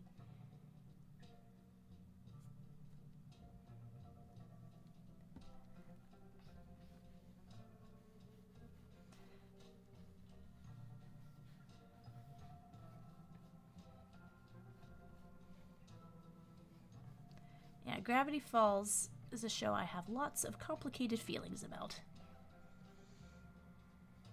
I really loved it at the time, and I still think it's a great show. But I kind of feel like it was one of those nexus points in any history, where it's like, even though it itself is good, it was like the first show for kids that was not for kids. And then all the shows for kids became not for kids. And it's fine for shows not to be for kids, but they were still marketed as being for kids. Like, I will happily show my kids Gravity Falls. In fact, they've seen... My oldest has snuck the Book of Bill, which is not appropriate for her, but she still knows all about Bill Cipher. But I don't think... It's not for littles. And also, I want her to get all the jokes. That's why I'm saving Freakazoid and Gravity Falls until she's a little bit older. And, hey, are the quests still up or are they still over? You can vote in poll number 6. And that typed in nowhere space, so I'm going to do it again. Poll number 6, vote. Vote for who I should draw next. Okay, so what I have to do, this is unprecedented, I am sorry, but I have to use the bathroom. I will be right back in a wink. back in 2 min. In fact, I'm gonna put 3 minutes because I have a timer. Okay, I'll be right back, everyone. Oh.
Okay. I have 48 seconds to spare. Okay. Let's see. Oh, what's going on? Scrolling up a little bit. You're crazy. What? Possibilities for total cleanup of the polls. Joanna and I collaborate on it. The big factor. Potty time. Maybe I should have said I need to check on the stove. Ice Cream Hero. Oh, welcome, Ice Cream Hero. And Expo is here. Hey, Expo. Best episodes of Gravity Falls, in my opinion, are Double Dipper, Fight Fighters. Fight Fighters was really good. Riboflavin.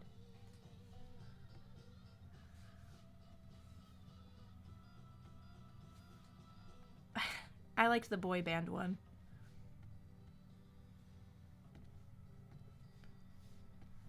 I forget which one that one is. Time Traveler's Pig and Scarioki. Why is this so...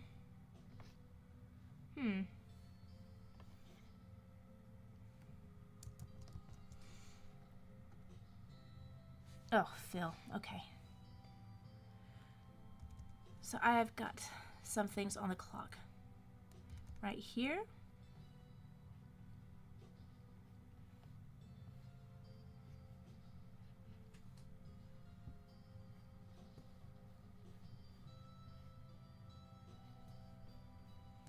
Yeah, Gravity Falls was a great show, and when I realized that Matt Chapman was working on it and even doing voices on it, I just about flipped my lid. I'm a huge Homestar Runner fan. And if there was justice in the universe, he would be running. He would be show running. Like everything in Hollywood. But I don't know. I don't know what his ambitions were. I just know he's a local animation hero, and he's done something completely unparalleled to this day. I don't think anyone's done what Matt Chapman has done. And possibilities for Total Request 50, cleanup of the polls. Yeah, I think that's a good idea. We could, and you want to collaborate? We could do draw-alongs. I could show what people are drawing on their own time. Yeah, that's a good idea, plushie. And Jazz, you're crazy. It was never meant for Adult Swim. What was never meant for a regular show? Felt like it was for teenagers. Oh yeah, regular show was not a kid's show.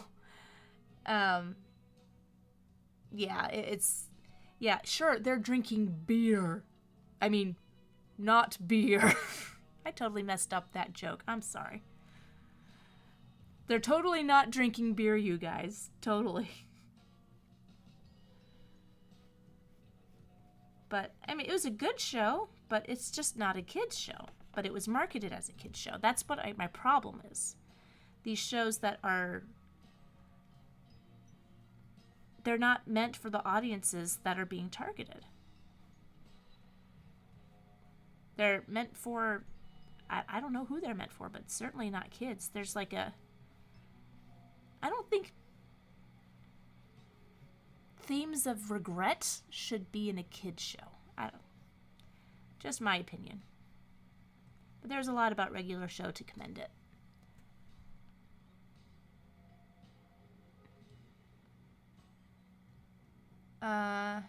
Ari says, maybe be a freelancer artist like Joe.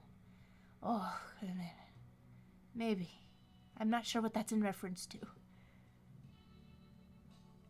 Saint Facido said, I remember when regular show was first airing, I was like, oh my god, there was a swear word on Cartoon Network.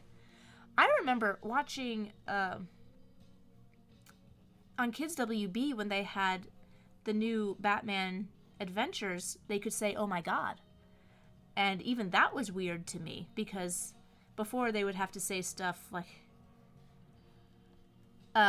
you let her go, or by heaven, I shall, a little bit ham-fisted. So it was like a little bit scandalizing to hear more, I wouldn't call it adult language, but more realistic language.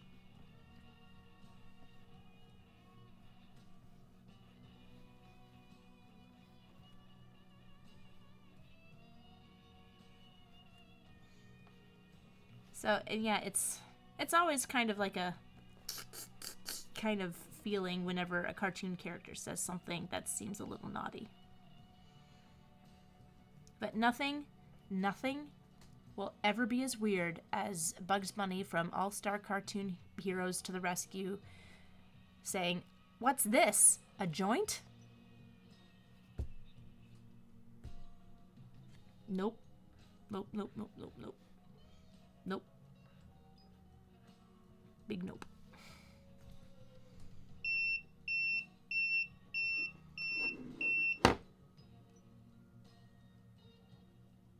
And welcome. Yes, I have. Lum is actually a lightning demon alien girl, but I can understand how you thought she was a cat girl. But she has cat ears, does it? Well, why should I argue with history? Lightning demon alien girl. Wow, those are some words that I cannot comprehend altogether. Jazz said, also, Joanna's gone. Let's say swear words. There was the word crap, which was first used in Dexter's lab. No joke. In mind, crap is not a swear word. Crap is a rude word. Like, it doesn't necessarily have to be a swear, just like it's not a polite word to say crap or sucks. Like, the other day, we're driving and my husband says something like, oh, like, what kind of crap is that? And it doesn't even dawn on me. And then my daughter from the back seat is like, yeah, what kind of crap is that? And hearing it out of her innocent little mouth, I was like, wait, I'm supposed to smack my husband for saying a swear, like a rude word in front of the kids. And I just like totally lapsed on that. But yeah, it's like, you want to teach kids to not go for the rude words right away, because I tell you, once fart entered our house, like fart and poop, they're just members of the family now. And you want to hand out these words at the time that they have power. You want to hand out those words at the time that the kids are mature enough to handle that power responsibly. So it's not that it's scandalizing. It's just like, do you want to hear, like, what the crap is this kind of crap, all the crap? You know, like, I don't want to hear that. I don't. Not all day, all the time, the way I hear poop and fart all the time. But there are some things that we cannot handle. I mean, we cannot help. And I cannot handle. Dogman. As much as I love Dogman. If I ever meet Dave Pilkey, I'm just gonna be like, thanks so much for all the poop jokes. Thanks. It's been great.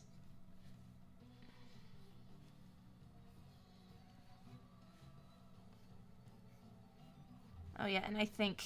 Oh yeah, taking it back to the Smurfs trailer. Like, I think I just smurfed my pants. Get out of here with that smurfing nonsense. It's not clever anymore. Maybe it was clever 30 years ago when there was still such a thing as innocence in this world. Not anymore. Crap was also used in Hey Arnold.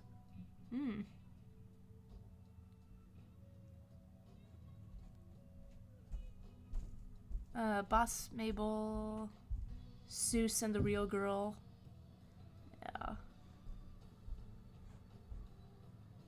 Yeah. Jazz Session. Not really into Gravity Falls, but I do love the Summerween episode. Oh, with the loser candy. I gotta scroll down. Oh, scroll down. Plush Blue says, my collab idea was for graphics and closing. Yep. Alright. Plushie, gather your materials. I'm gonna start a Dropbox for people who, for the things that you've made. And I'm going to open it up to people who want to show what they've been drawing along with. Like, I want to showcase the art that has been made in conjunction with these streams. So I'm going to announce a date for the final 50th episode before I rebrand everything. And I would love to showcase some of that delicious, wonderful, beautiful art.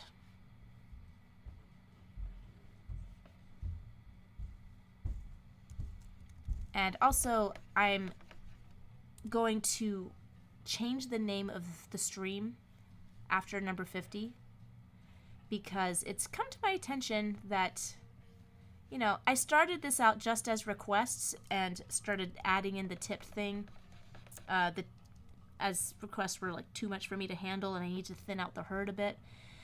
So I guess it makes more sense for me to just go ahead and adopt the word commission.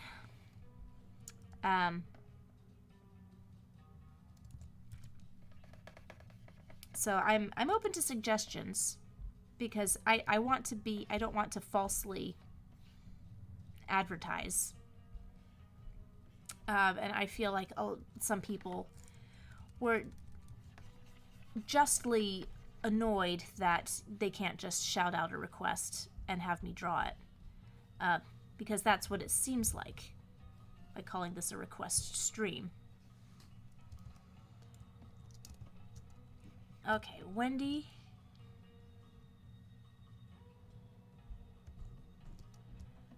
Doesn't look as cool as I thought. Maybe she needs longer legs.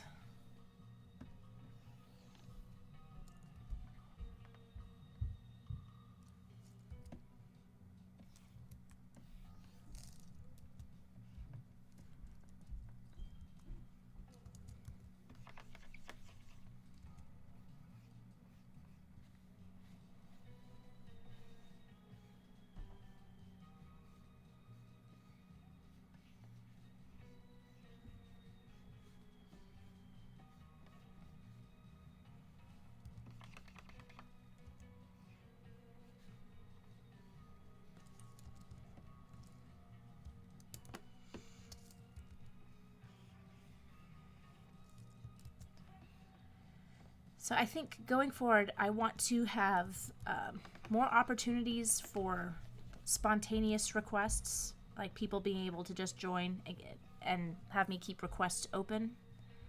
So I might, I don't know. Had it all organized, but now that I say it out loud, I thought I had it in my head all nice. But now that I'm saying it out loud, I'm like, well, maybe that's not a good idea.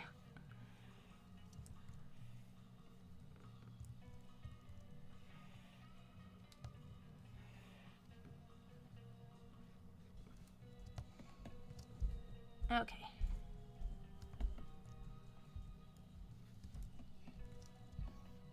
Alright, well, Wendy shall have to do for now.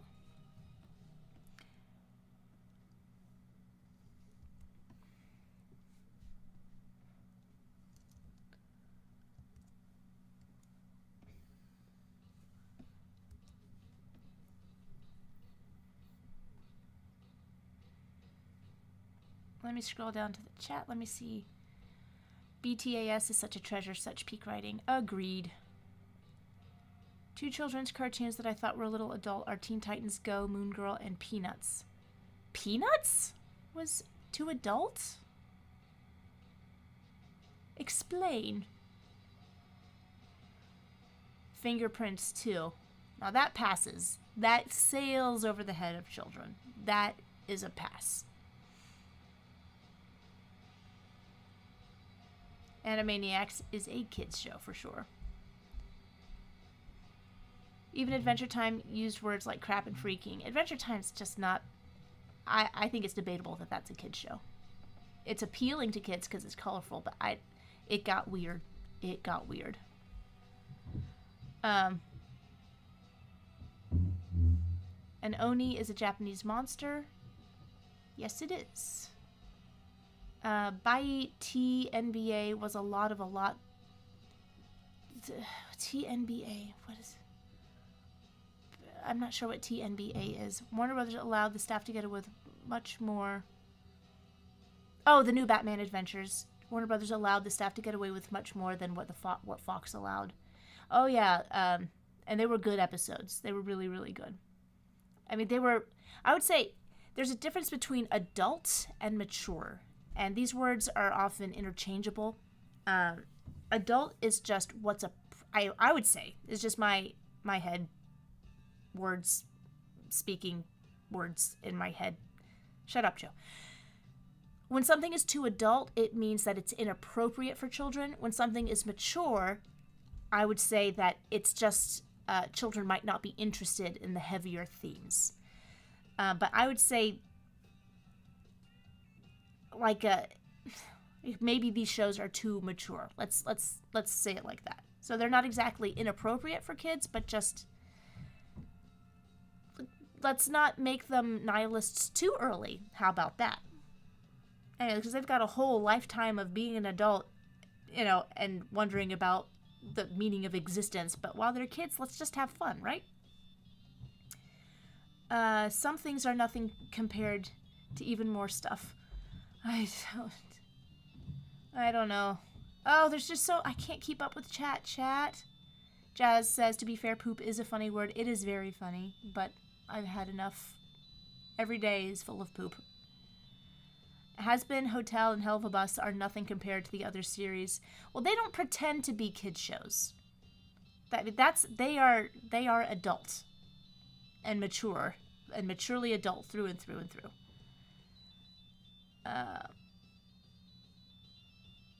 To be honest, I feel overuse of swearing has become obnoxious as reverential or meta humor. Yeah, swearing is not a punchline. Influencer Smurf is the worst part of the trailer. Maybe, but it's got some steep competition. Then again, I sound more boomer than most people like Joanna here. No offense, lol. I sound like most people. Are you saying that you're a boomer like me? I'm not a boomer. I mean, I know I'm old, but I'm not quite a boomer. So when will we do another 50 commissions? Is she wearing pants? Who's wearing pants? No, she is not wearing pants. She is wearing a bikini. A lightning demon space bikini. I can't get to the bottom of chat. You guys, you're so wonderfully conversational, and I can't keep up. Ron! Hi, Ron Fleischer. Good to see you. You're just in time for my nervous breakdown. For Peanuts, you would have to be older to get half the jokes and the satire, not inappropriate or anything. Oh, well, that's the same as Animaniacs. Like, the references were very classic. But it's still enjoyable for kids. And Fungifago says hi. Well, hi, Fungifago. Ice Cream Hero says, this is the plot of the show Urusai Yatsura. There's a boy named Aturo who already has a girlfriend, Shinobu, who tries to flirt with other girls. It sounds compelling. The chat does fly, but I just want to make it to the bottom. I made it to the bottom of chat. Oh my gosh, okay. An anime pinup is what we are drawing. Yes, we are. Here we go. Anime is not my forte, but I will do my best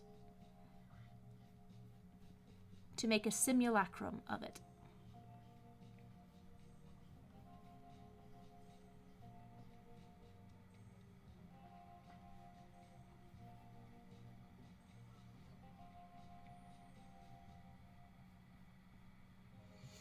Okay, what should she be doing? Oh, those aren't cat ears. They are demon ears. I'm sorry. I knew I should not have pushed back on that.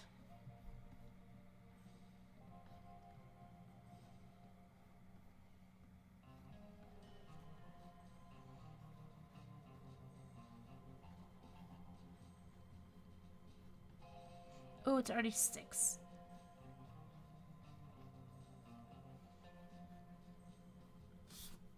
I've not been good about the timer tonight. I'm sorry, guys. I'm just full of juice from all the pent-up time I've spent not doing these streams. I have so much to discuss.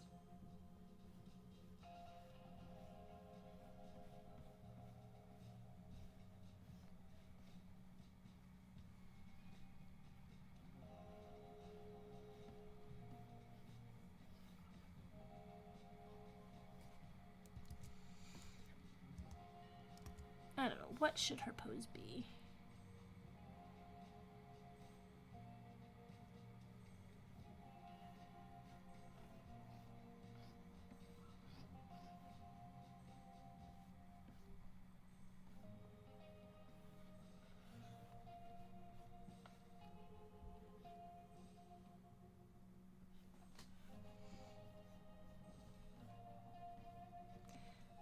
Oh, somebody asked me my opinion of Sailor Moon earlier. I remember this from way back in the chat.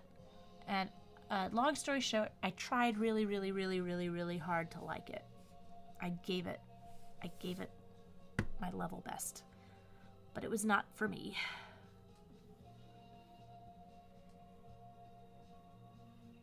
I see the appeal, but I need more than pretty colors. The comedy didn't land for me.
You know what she kind of looks like? I know that she's an iconic anime character, but she kind of looks like like an anime spokesperson for public safety. Like she looks like if a caution sign were a costume.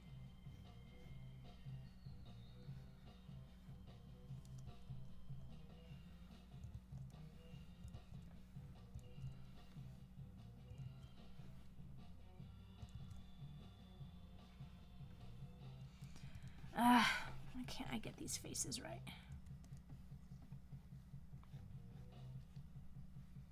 It's the proportions.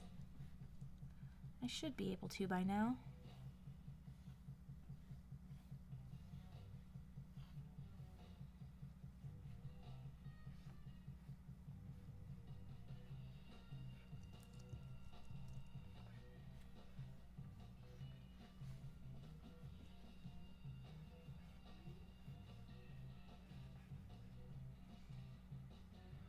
Tiny, tiny nose.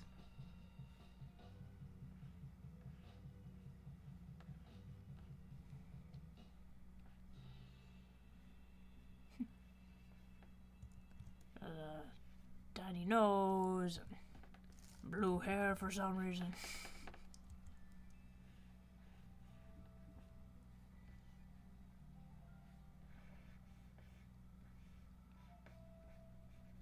Oh, I also wanted to talk about Flo. I'm absolutely delighted that it won Best Animated Feature.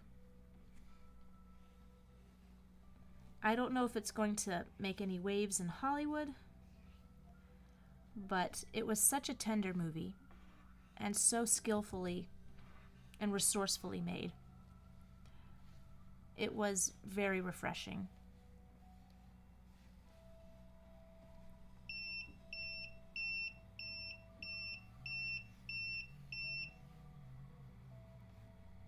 And I hope,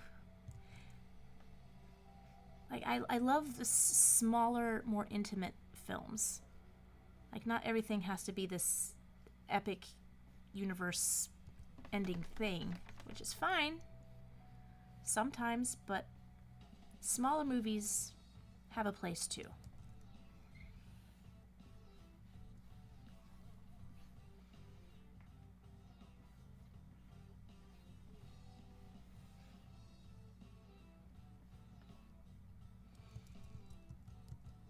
Ugh, here.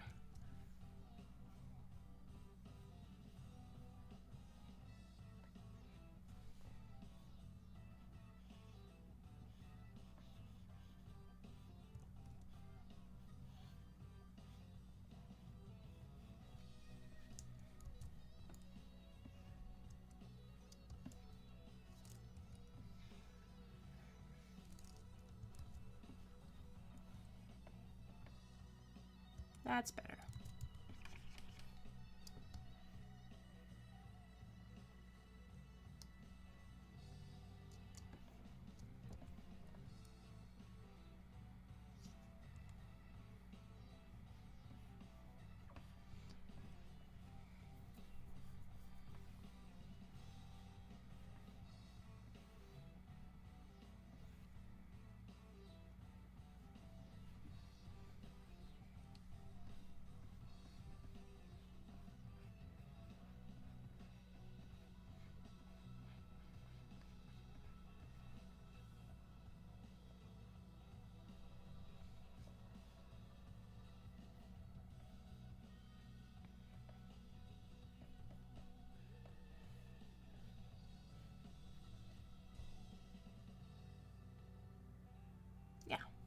I'll go for that.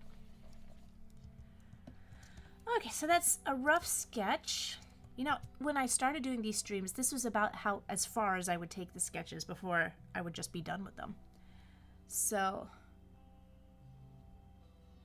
I think that, like, maybe I should have maybe a tier of requests that are just that.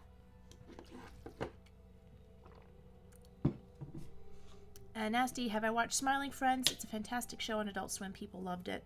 I've seen clips of it, and I don't know, maybe I'll give it a chance sometime. But I loved Adult Swim when it first came out, but I sort of fell out of love with it over the years. 10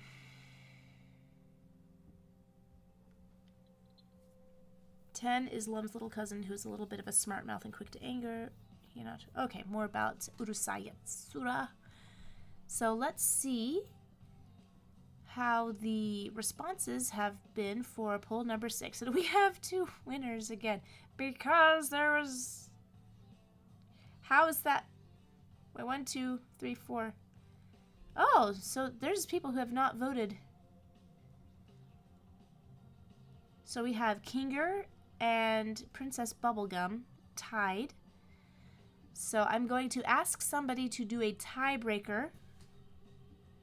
Expo Center is demonetized. Me demonetized? Am I? I hope not. Not that would make much of a difference, but it'd be annoying. And Nasty says, the Oscars finally got their act together about taking animation seriously. Animation is not a genre, it is a medium, it is cinema. I don't know. Oh, we got a donation. Awesome. Thank you very much, Trevor.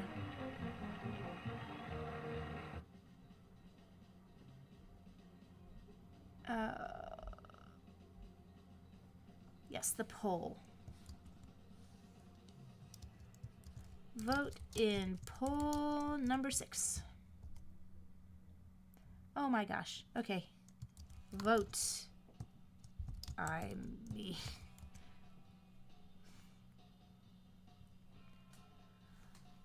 Let's see what the second Ko-fi is. Ko-fi.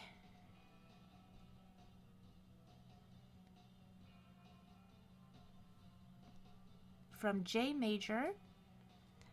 Charity kisses a blushing Loud on the cheek.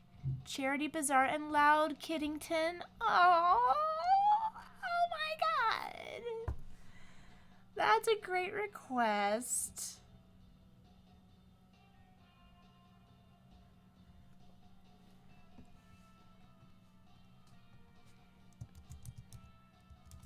I loved Hysteria. Oh, we got another donation from Ron. Ron Fleischer. Good dude. Next time, you better holler at me next time you're in my neck of the woods, Ron.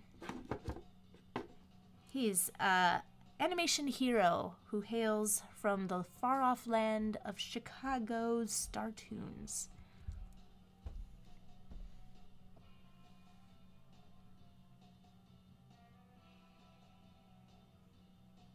This looks like lovely fan art, and this looks like character art. Let's stack these.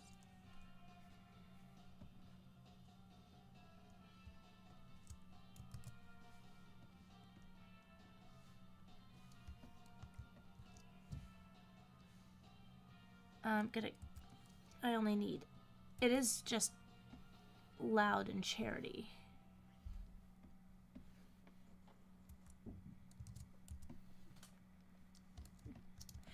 You must be quiet now. What if I'm not? Then I will kill you. Works for me.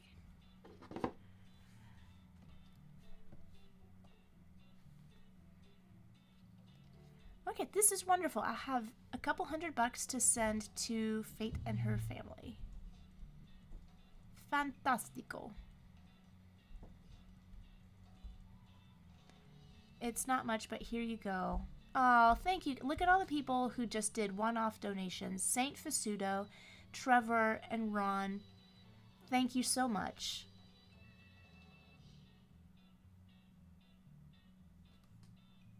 It means a lot that, like, I want to donate anyway, but it means a lot. Thank you guys.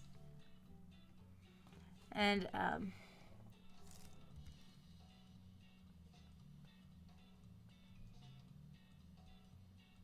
okay, so is everybody voting? Ooh, it looks like we've got someone edging out. So Princess Bubblegum is edging out the competition. So, oh, thanks, Ron. Hysteria is Besteria.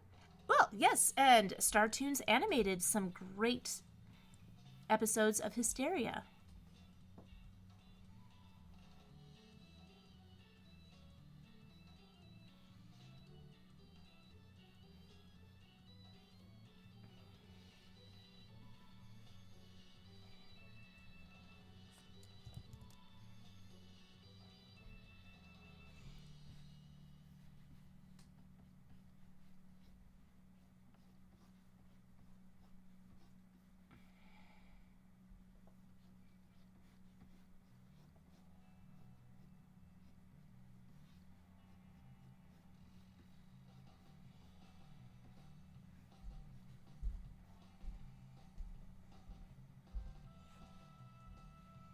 Get some squish in there. Some compression.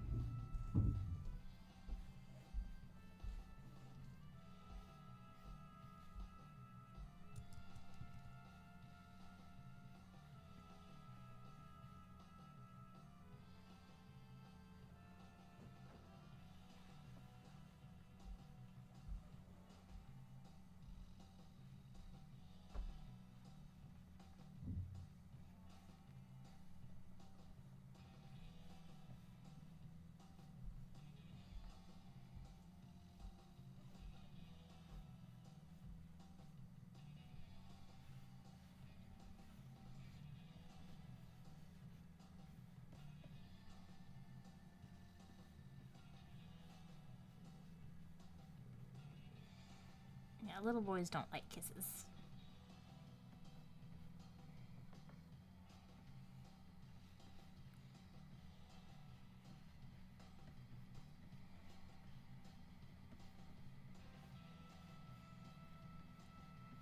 I wonder if there's a Precious Moments statue like this.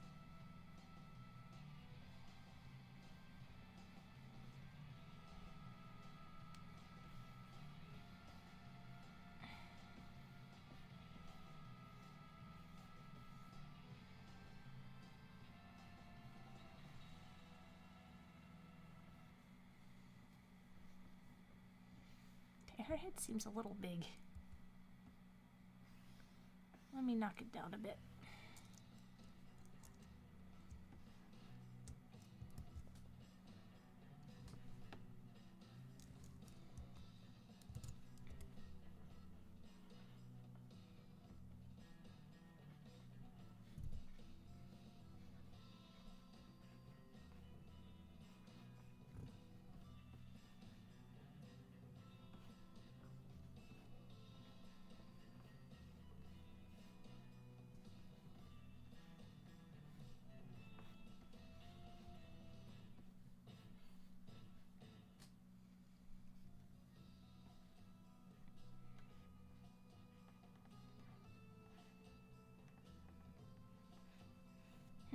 Not sure what her profile is like.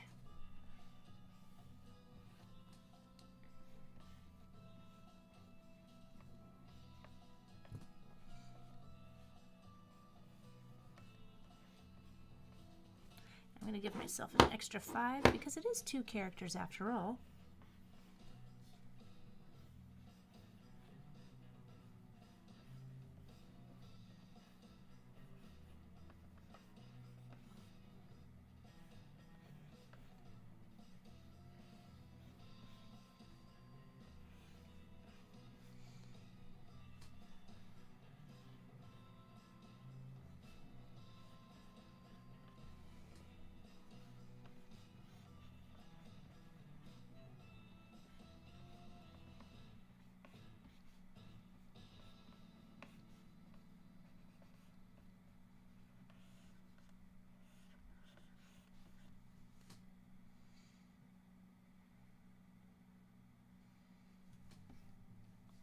Okay, time to knock it back. See if I can... So basically, I'm doing a gesture drawing. Instead of, you know, an actual drawing.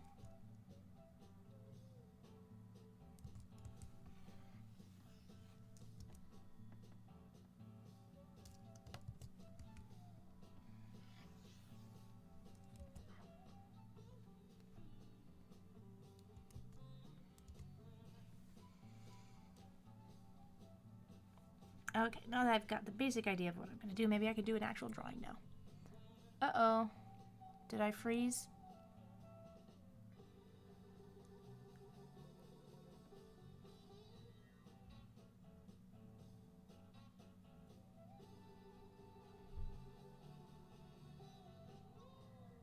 I can see you.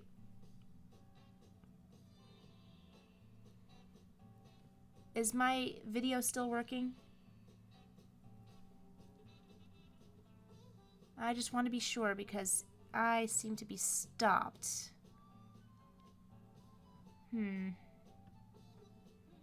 Okay, let me know.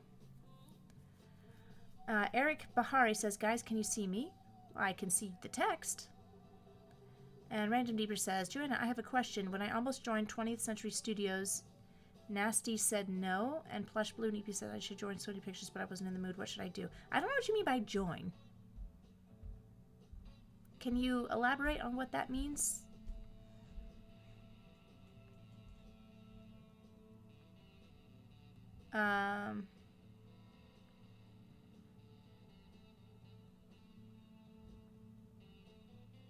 Random Deeper says, can you read my question, please, just this one time? Was that your question? Pick a union?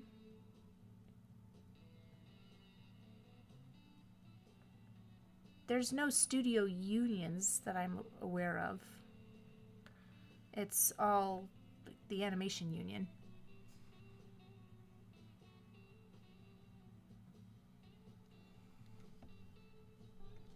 And you can't just join it. You have to be, you have to get studio work first and get sponsored before you can join.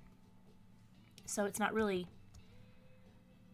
a choice of who you join. It's like, what are you aiming for?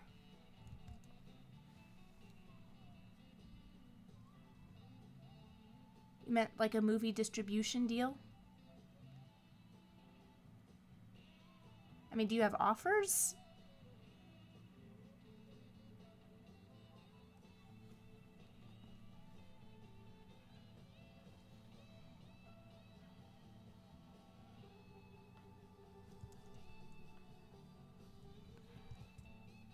Or like who you should be aiming for when it comes to distributors?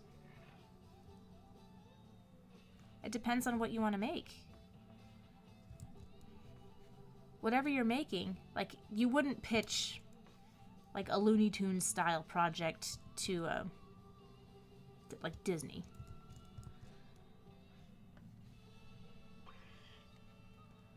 Honestly, I don't think you really get to pick who offers you a distribution deal. I mean, are you trying to get funding, or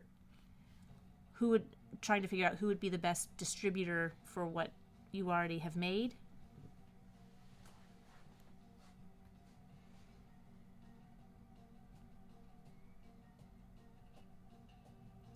Did you see the pilot for Pretty Pretty Please I Don't Want to Be a Magical Girl?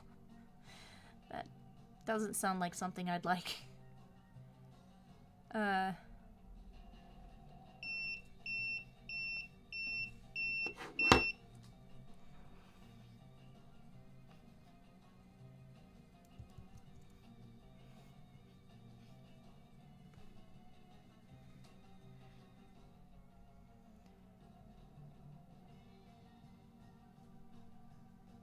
The 2013 Mickey shorts, Looney Tunes style, like,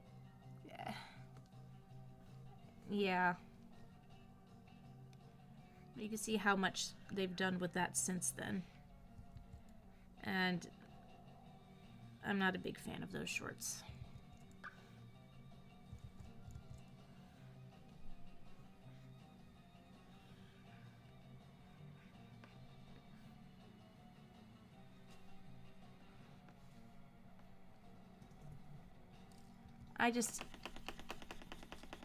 Maybe they, you know, it was right time, right executive for the new Mickey Mouse shorts to be pitched, but it's just, they're not seeking that kind of stuff. Because they don't make that kind of stuff consistently. Or I wouldn't pitch like a soap opera to Nickelodeon. Like, you've got to see what kind of stuff they're looking for. And it seems like everyone is looking for episodic seasonal arc type shows.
Okay, let's see.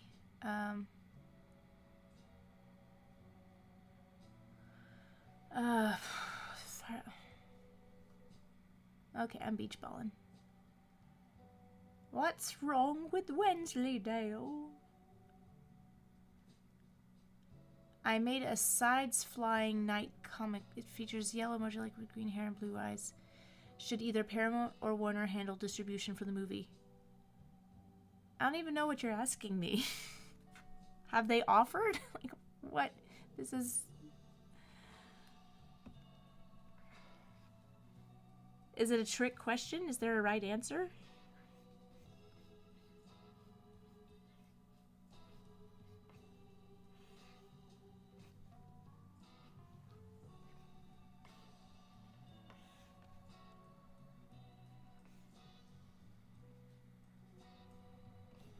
Like, you're talking about distribution. Have you made the content yet? I think you're putting, what is it called? The cart before the hearse, my man.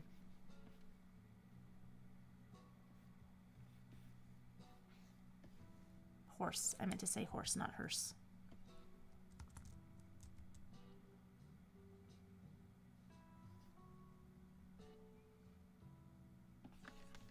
Ugh.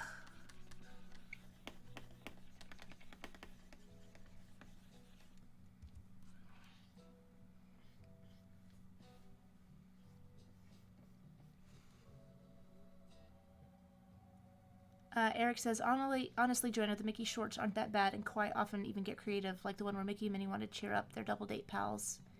I'm not saying they're bad, I just didn't really like them. They were just, again, so much Spumco in them. Spumco doesn't have a place in Looney Tunes, and it certainly doesn't have a place in the Mickey shorts. If they were different characters, maybe I'd like it, but I couldn't even stand looking at Goofy. He looked absolutely diseased. And but there's a market for it. A lot of people love the shorts. It's fine. They were well made, but I think they were poorly conceived. But that's just me and my personal opinion. I want a Mickey Mouse short. It can be edgy, like Runaway Brain. It's fantastic. But I just didn't like the meme faces and the Spumco aesthetic to it.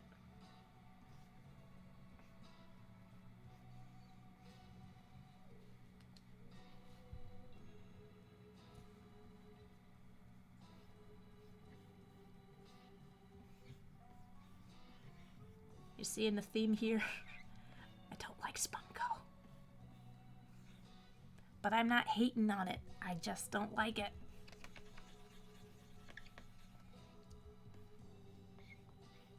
What annoys me about it is how it just sort of bled through to every other... to all animation. Like, it didn't stay in Spumco land. It took over all these other properties that I care about.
That's too much of a cheek squish.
I'm having a hard time.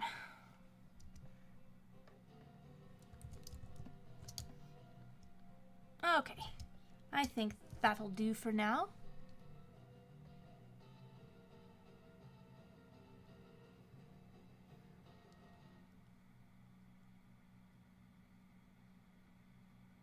Ice Cream Hero says, the Mickey Mouse shorts got me hooked on the character and made me go back and watch the OGs. I think both are good. Fair enough. And Dajanko says, hola, me encanta tus animaciones. Well, gracias.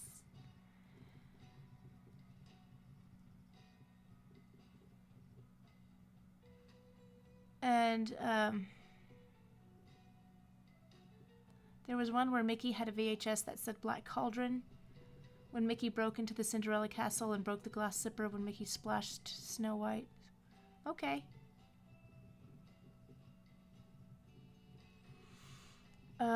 Except when they canceled the Tiana because the traditional hand-drawn animation was too expensive. I don't... The way I understood it, they were going to use the Paperman pipeline on that. Yeah. Okay. Let's check the poll and see if we've got... Yes, Princess Bubblegum with floofy hair. I'm not, is that a specific Princess Bubblegum? Or you just want to see floofy hair? Not sure. Let's do a Google search and see what that means.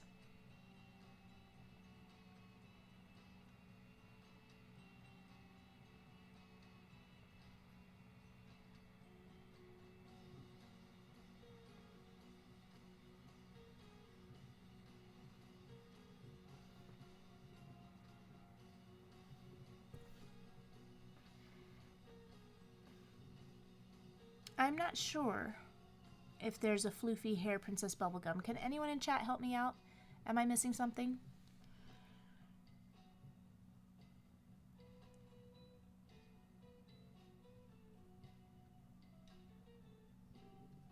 Okay. Let me check on my coffee and see Not completed commissions. I've done all those. I can do... Let's do one more poll. How about that, huh? I will do Princess Bubblegum with floofy hair. Once I figure out what that means. And we will give... I'll do a random selection for the last poll. Poll number 7. Making that copy.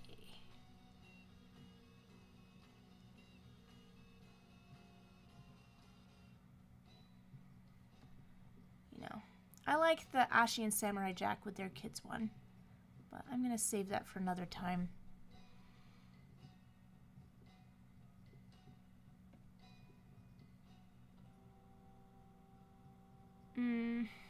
I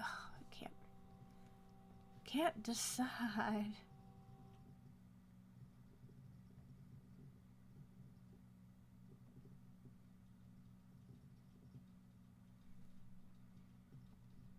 Okay.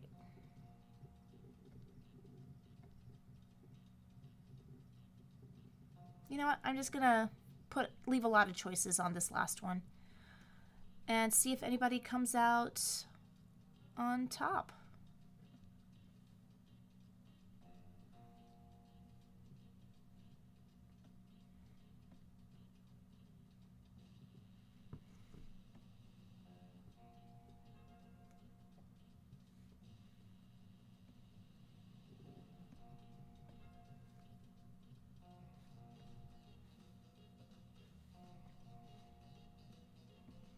Yeah, let's do a big last hurrah.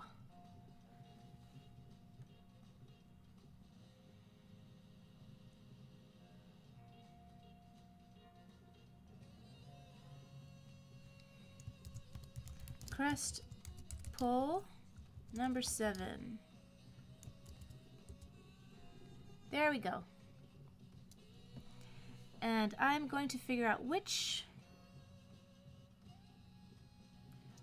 request I am going to finish up. So while you guys are voting in that poll, and I'm going to see which one of these you guys want to see me finish up.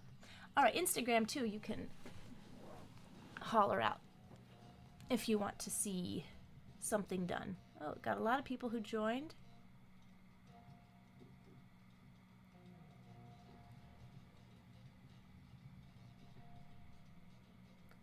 All right, Instagram, if there's anybody there who wants to chime in, this is an unofficial shout out kind of thing. Would you like to see me finish up Charity and Loud? Loom from Urusei Yatsura? Wendy from Gravity Falls? Miss Bellum and Psychonauts, Mila Vadello. Didi, who is destroying my laboratory. Woody Woodpecker.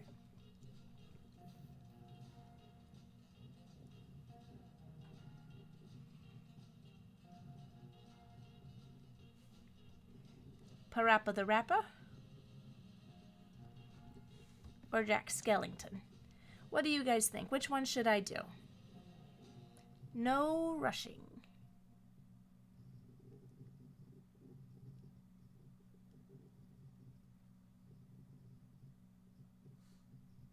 Voted for Spinell. All right. Ah, Plushie, you're too nice. If nobody has a... Oh, we've got Random Deeper says I should do Lum. Anybody else? Bellum. I've got a Bellum. Whoa, okay. Mila and Bellum, Lum, Woody. Hey, Liston, when did you come in? Bellum, PaRappa. Looks like we've got a lot of Bellums. Miss Bellum and whoever's with her, okay. All right. Let's do that then. While you guys are voting on the last of the polls, I will finish up Miss Bellum. And she's wearing this outfit.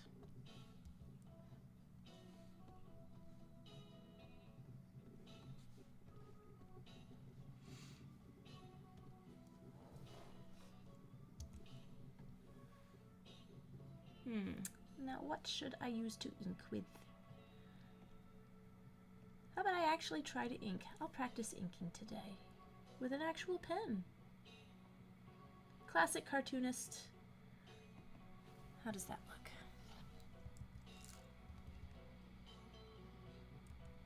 It's a little rough.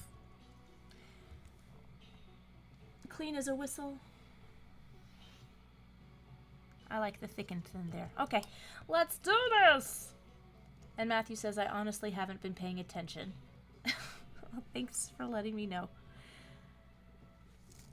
So, chat, answer me this. Should I shut up and draw more on these streams? Or do you like the constant chatter and the fuddy-duddy opinions? Should I just shut up and draw? Or moving forward? Yeah. Tell me what's what. I can take it.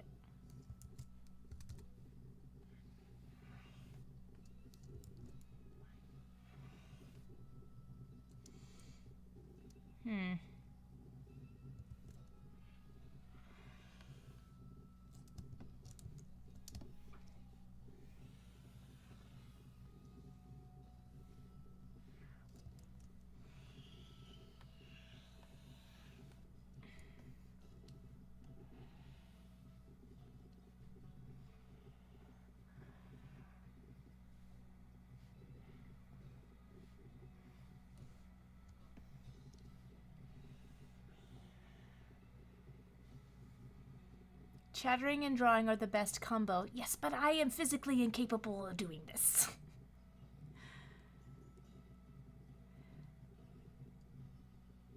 Random Deeper says, I like the constant chatter, but not the controversy or hot takes. What controversy? Less talky, more doodly. Maybe have the stories and banter in between drawings. I like the chatter and opinions. Livix says, never shut up. Okay. And Notmore says, I love to watch how you draw her dress. It's a bit complicated. I know you're good with these. Well, that's very kind. I hope I can live up to it. All right, well, you know what? That's an idea where I can do my 5-minute stretches of drawing without interruption, but in between drawings, I do the talky talk. I might be able to do that. That might solve this problem. Livik says, we riot if you shut up. Okay. I will make it happen. You know, the fact that PPG Anime turned Miss Bellum blonde, and yet still the hottest and smartest character says volumes about how well her character was made, even that another continent got her. Oh, she's a fine character. I never watched the PPG anime. I still think that was such a strange thing. Just like, when has that ever happened that an American cartoon got an anime made of it?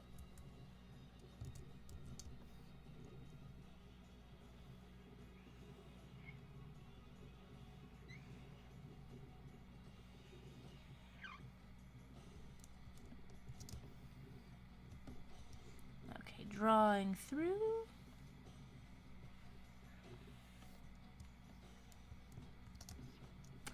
Ugh, it's just one of the things about digital is that you always zoom in too much. I mean, I always zoom in too much.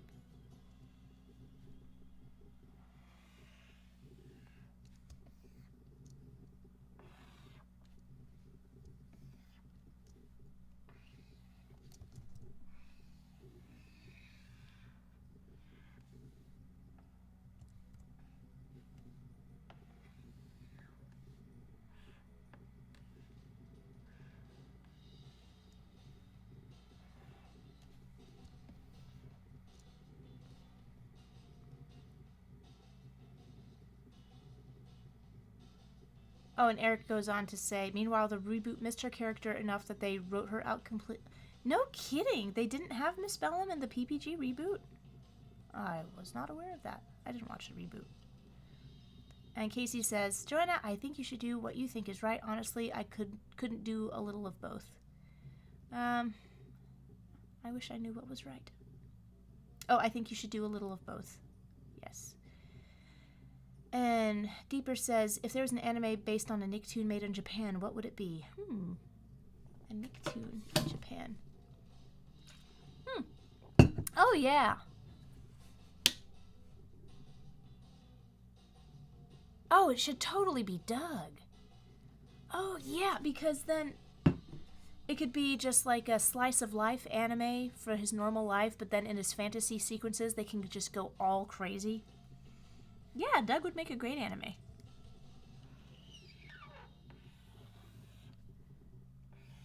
Somebody request that. Anime Doug.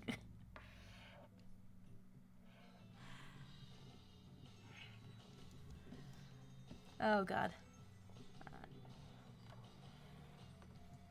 Or somebody draw that. Somebody better than me.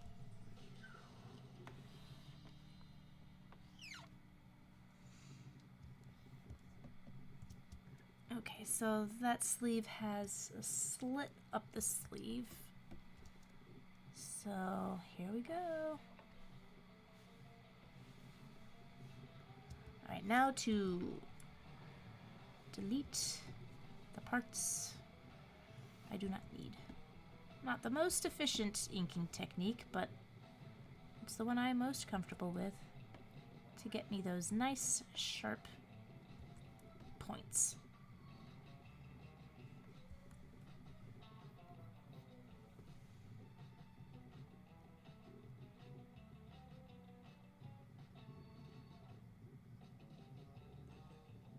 Oh my gosh, the reboot got rid of Miss Bellum because she wasn't the type message they wanted spreading. But then they have the girls twerking. They had those sweet little baby kindergartner girls twerking. No. I'm gonna remove that thought from my brain right now. I don't even know what I'm talking about now. There was a Stitch anime? There's a Stitch anime?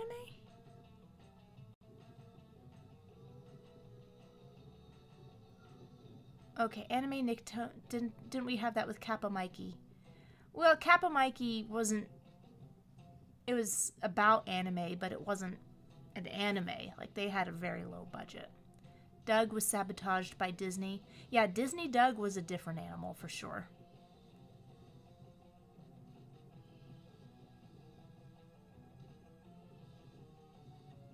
My Life as a Teenage Robot, that was both Nicktoons and anime.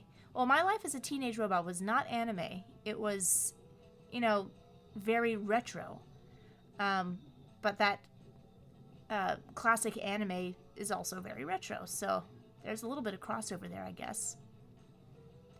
Safe Visitor says, oh god, I can hear your pen sliding on the tablet. I need more nubs. I need more paper and rubber nubs, but I cannot find them anywhere. Maybe I have to get a new stylus altogether, because my nibs are just on their last breath.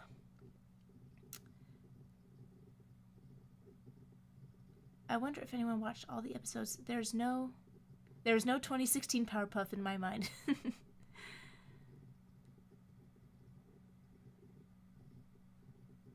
Oh. And the Men in Black cartoon, yeah. Let's see. We have played to the end. I have gone to the end of the playlist. I guess we have to start it all again.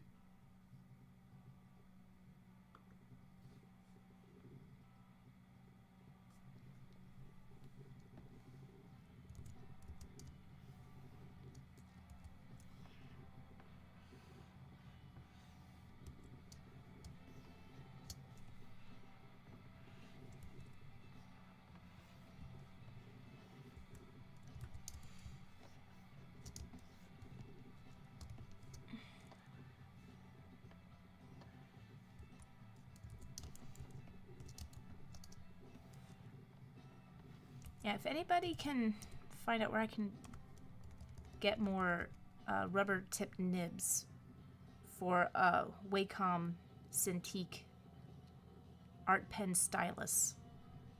Like everything I've seen, it's out of stock, out of stock. Very frustrating. Come on now. Come on. I know you can do it. What's going on?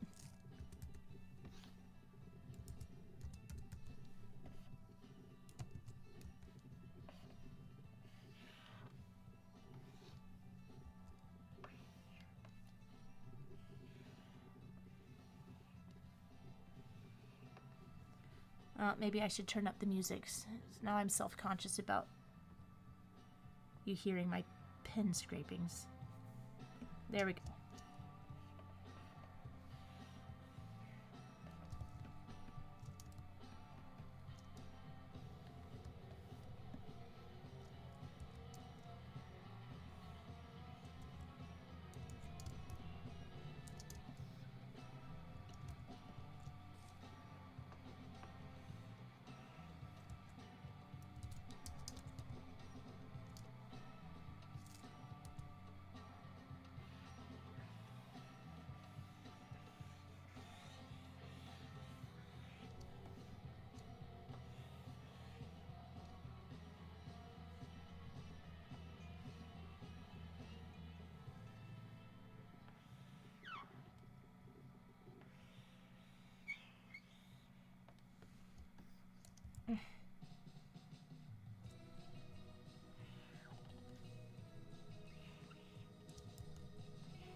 Okay, so we've got Miss Bellum in this outfit.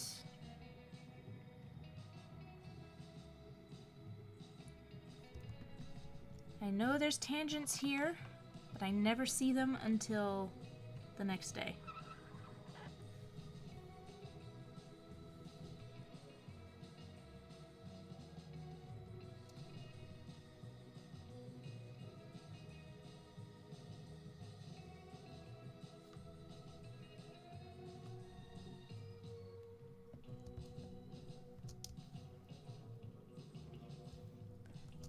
Now for Mila Vodelo. See if I can get this right. I'm gonna move the model over here.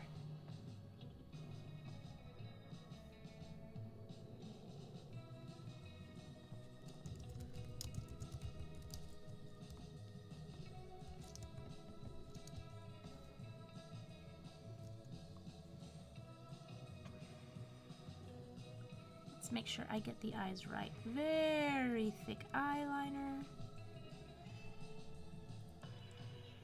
More of a curve there. Now her eyes are a bit open, more open and bright.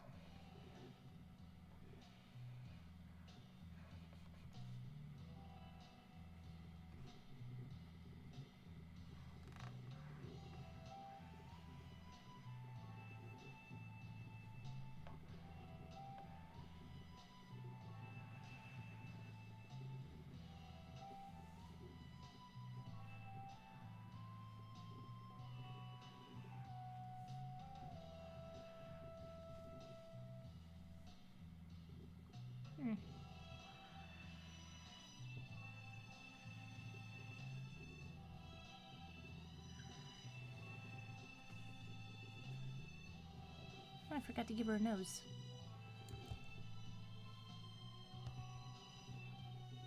It's hard to tell what kind of a nose it should be.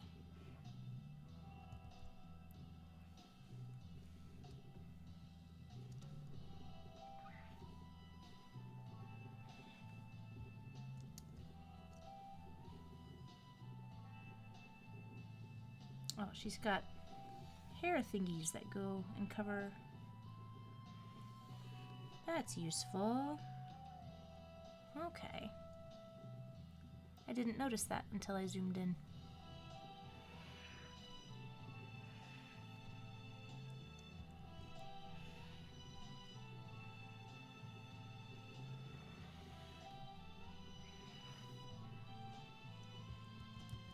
Nope.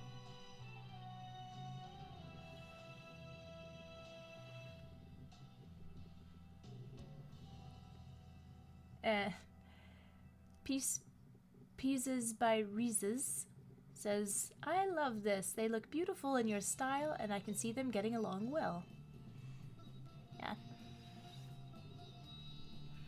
I'm not sure what the personality of Mila is, but... no.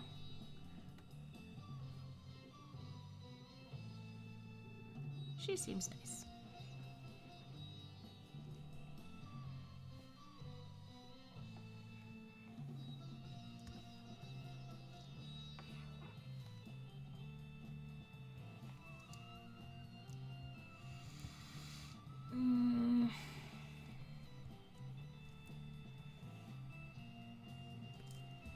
Oh, it's hard for me to commit to that much of a square.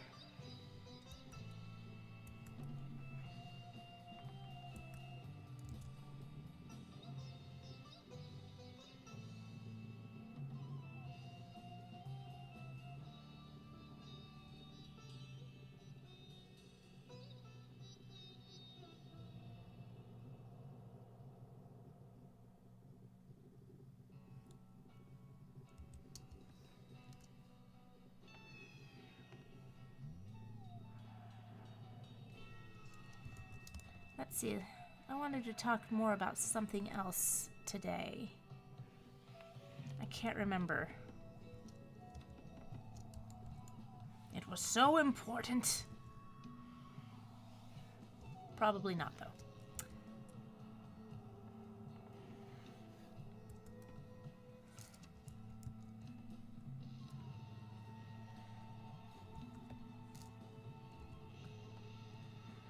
So, possible ideas for rebranding Total Request livestream. Oh, yes, and after this, I'm going to be compiling the first 50 art book with all of the characters I've drawn. I have plans to make it entertaining. An entertaining flip through.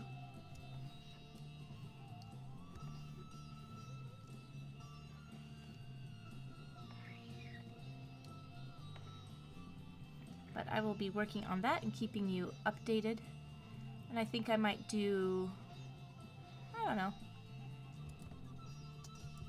maybe do a Kickstarter, a small one, so that I can send out some signed copies. Would you guys be interested in being able to purchase signed copies of the art book for Total Request Live?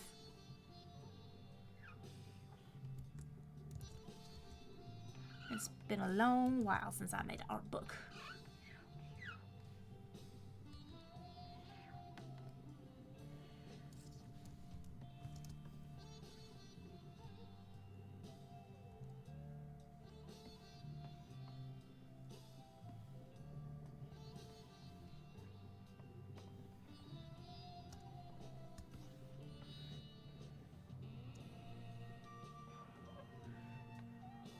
She's very long, very, very long hands.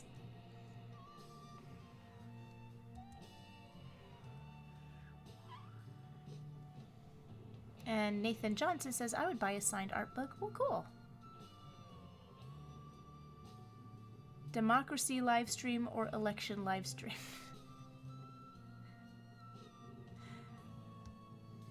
My live streams are definitely not a democracy. But your opinions are much appreciated and valued.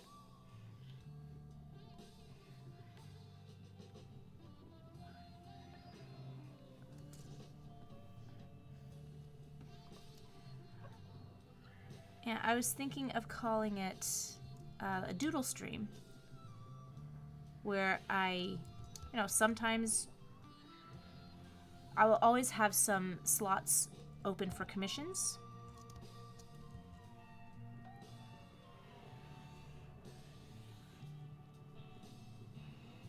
I will always have a poll of some kind.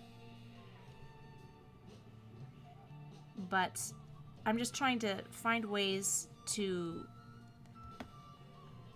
be accurate about what it is the audience is going to get when they attend one of these streams, because I got chewed out not too long ago by somebody who was like, "How dare you call it a request stream when you're taking money?"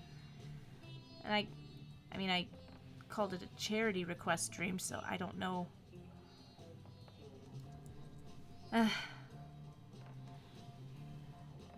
How is it serving charity if I don't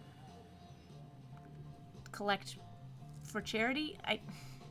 I'm still flummoxed by that, but it did make me think, well, maybe using the word request in the title is misleading. So how do you guys feel about that? Is having the word request in the title of these streams misleading? Should I call them like a fan art stream, or open to suggestion stream? That just trips off the tongue, don't it?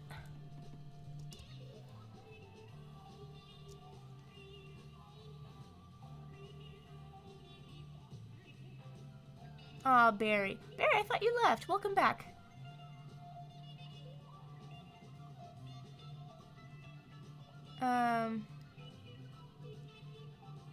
Oh, we're talking about the Cruella movie.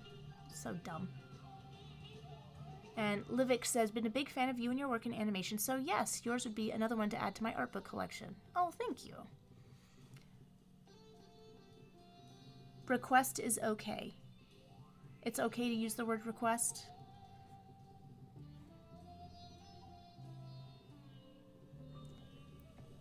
I mean, I like the word request more than commission because it just seems so much more spontaneous and less pressury. But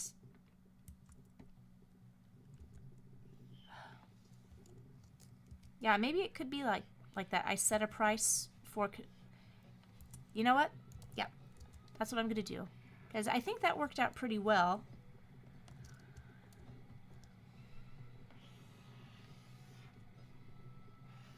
I can take requests and people can shout them out, and I can take them or leave them or add them to the request poll. So like I'm gonna take a few spins around the request poll, and I'll find a way to make it more easily accessible. But then I'll have a few slots available for commissions for that stream. So if somebody really, really, really wants a commission, and then that way I don't have to have rules about OCs and such.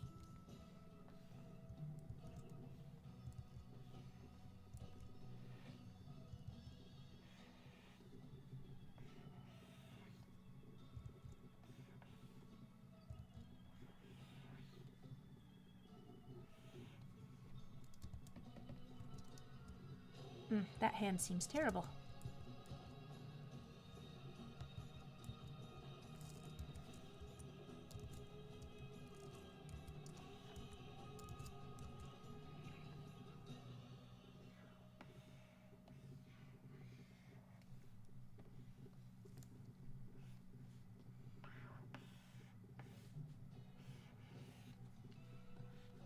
Now, I have a feeling Mila would get along with Jack. Maybe they shop at the same store.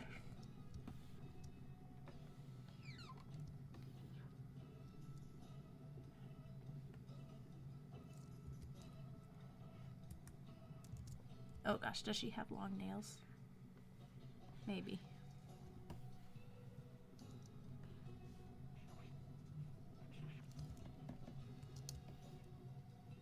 I don't like that hand.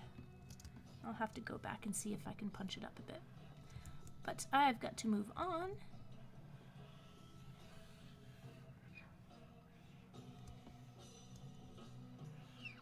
If I'm going to be on time. Oh wait, I promised to do one more request poll. And I haven't done bubblegum yet. Oh, golly golly. I have to hurry.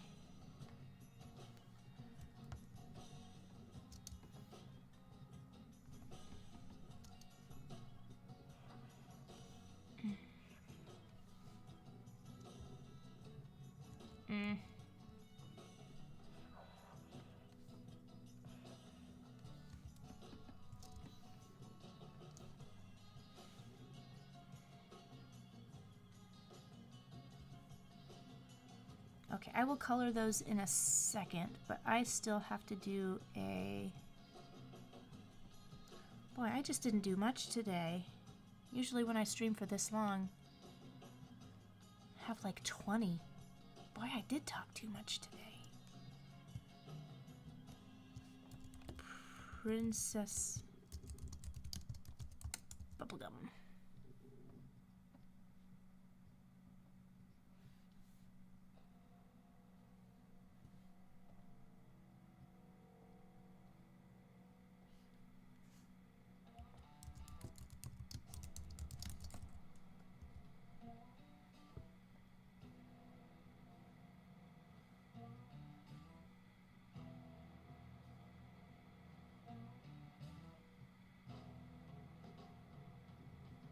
Still trying to figure out the floofy hair.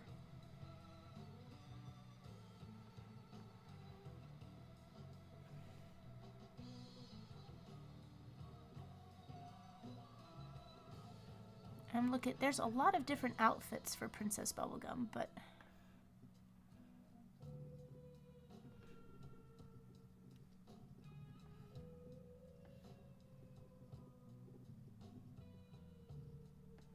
okay, which PB outfit is your favorite? That's handy.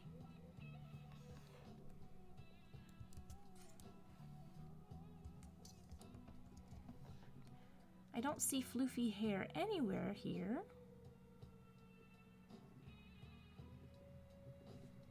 But there's lots of outfits to choose from, which is nice. And I gotta hurry. Anybody have any preferences?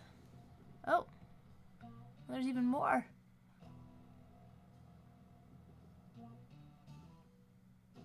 Oh my gosh, so many. Boy, she had so many outfits.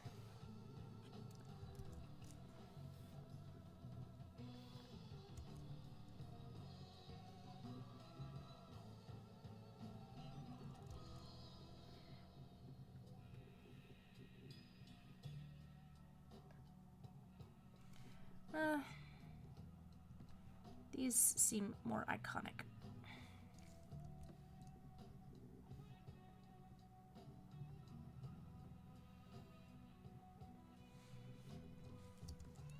Okay. Yeah, it's because I have not been using my timer with integrity today.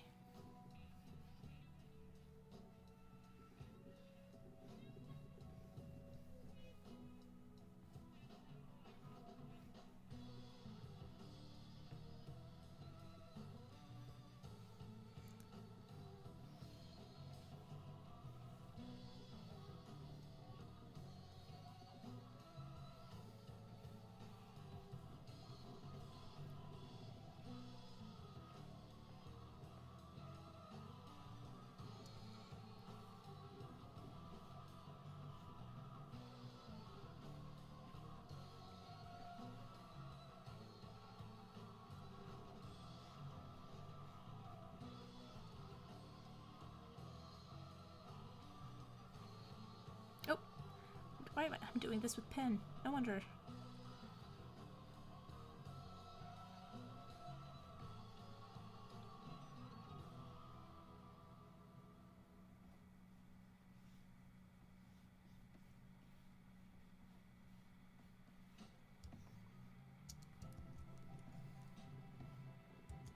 Okay, I hope there is no tie on the very last poll. We have had 8 responses and a tie again. Spinel and Kiff. Ugh. Okay, people. I can only do one more. So I need everybody to hunker down and vote. Vote. Vote. I need a tiebreaker. Help me out.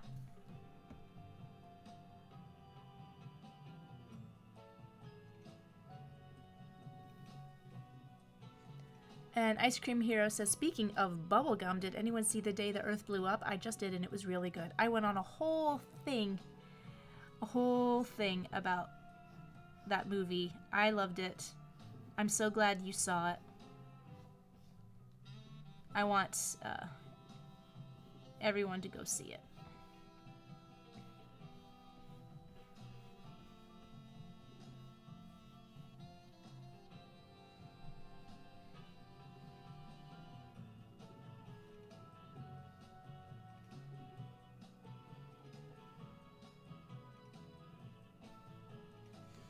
Okay, so how floofy?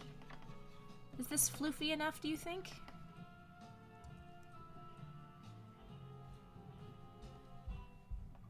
For Princess Bubblegum.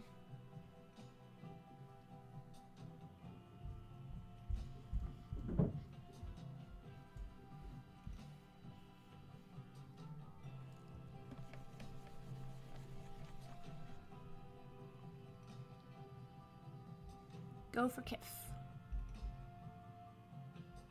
Go for Spinel. I need someone who has not voted to go vote and break that tie. Otherwise, I'll just, I don't know. I'll do something.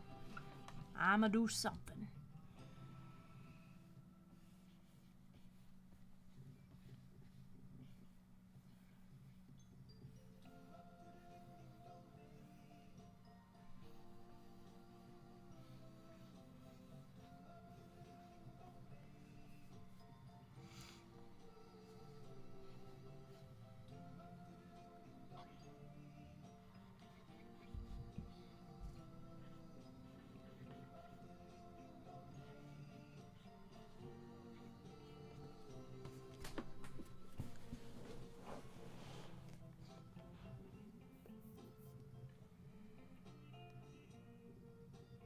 Soft bubblegum is soft. It's so floofy, I'm gonna die. Well, don't die. Let's see. Please, please, please, please, please, please.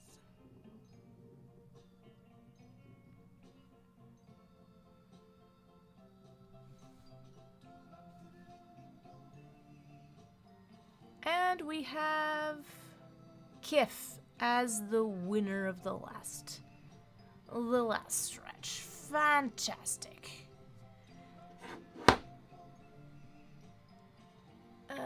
So I'm gonna take off Kiff, and I'm gonna take off Princess Bubblegum from the main thingy. Did I already take off Princess Bubblegum? I suppose I did. Well, fancy that.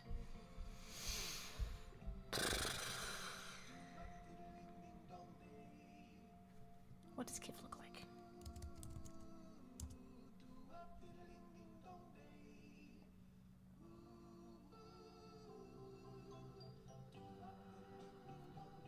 Okay, which one is Kiff? Is he the squirrel?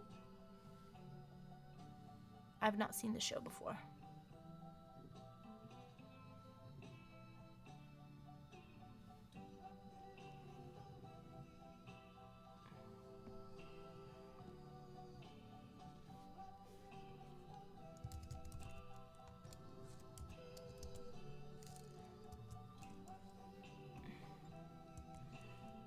I guess I'm just going to do my version of Kiff.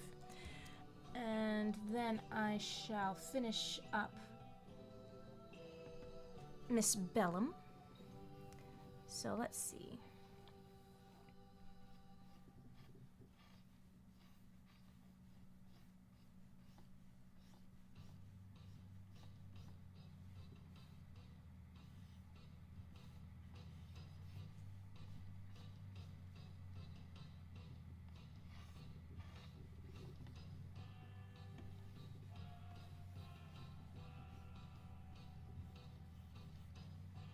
Yeah, it kind of has the proportions of Felix the cat.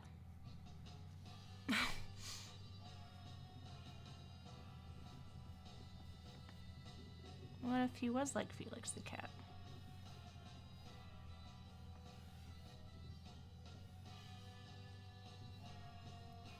I know I've drawn Felix the cat recently.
Now I just kind of want to draw Felix the cat modern style.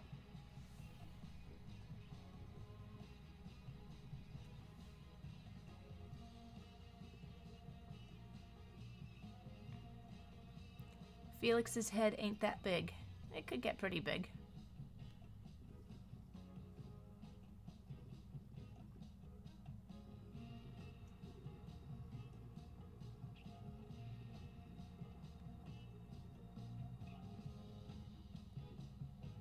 Kif is a female squirrel? On the wiki it said. Is it? She. Oh, okay, she.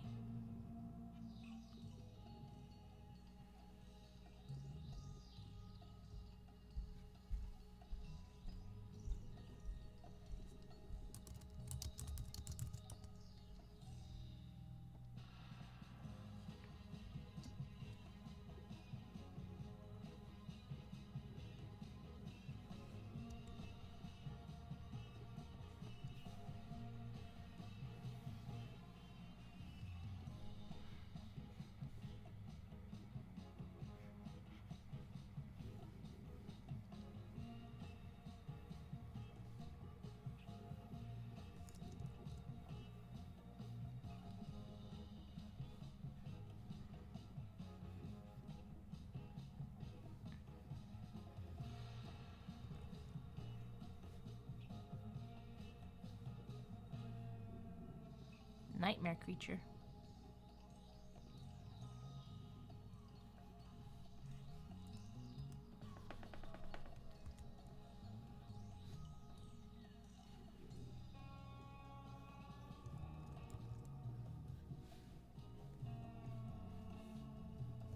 Oh, he's got 2 whiskers.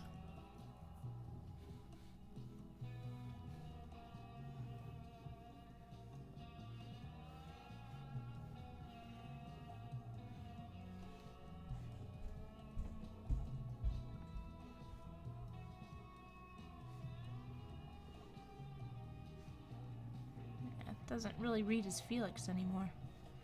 Ah, I was just curious. And this doesn't really read as Kif anymore. Oh well. They can't all be golden.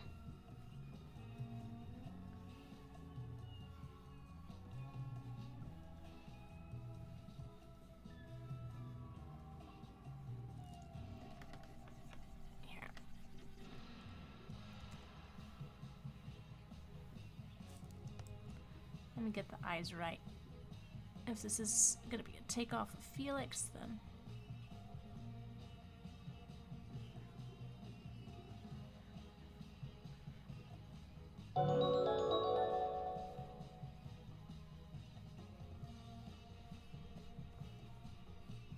Oh, we've got a subscriber. Thank you kindly.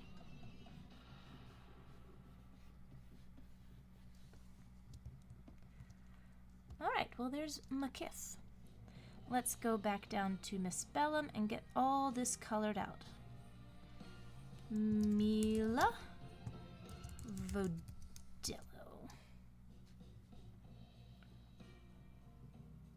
And where's the reference for Miss Bellum? Okay, there's the reference for Miss Bellum.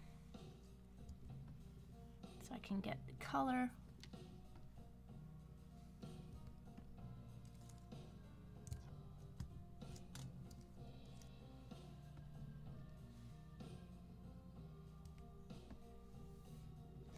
And I always like to brighten up the color after I use a swatch.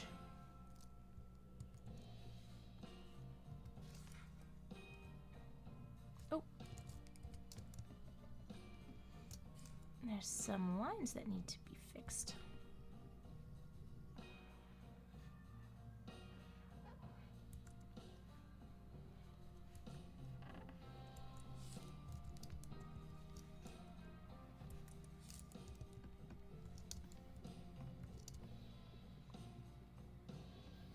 I didn't finish drawing out her outfit either. Okay. Time to go back to the ink box. What did I use? Clean as a whistle. Clean as a whistle. Clean as a whistle. Where did it go?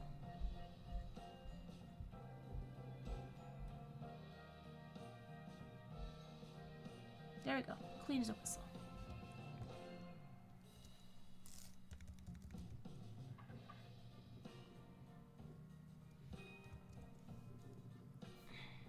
Would help if I selected black. Oh, come on, help me. 1, 2.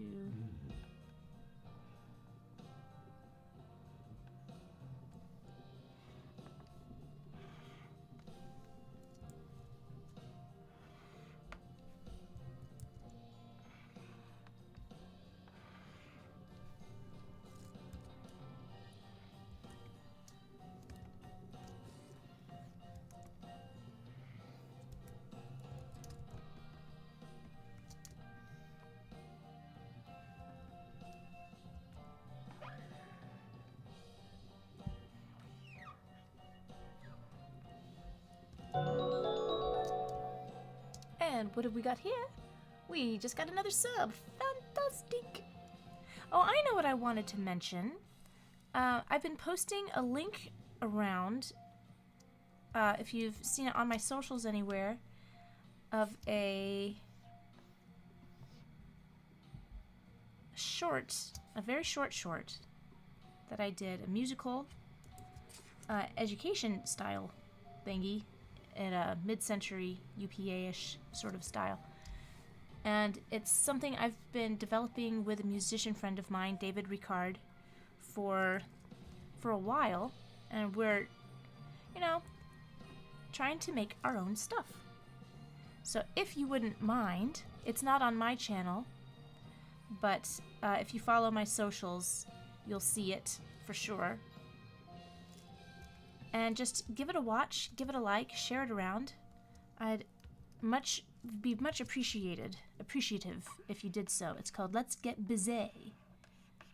Let's Get Busy. And it's all about Georges Bizet and his masterwork, Carmen.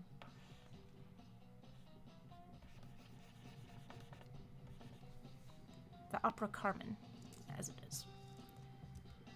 And again, it's supposed to be fun and whimsical and, an entertaining way to introduce the ideas of classical music and music history to those who might otherwise might prefer watching cartoons, which is most people, I think.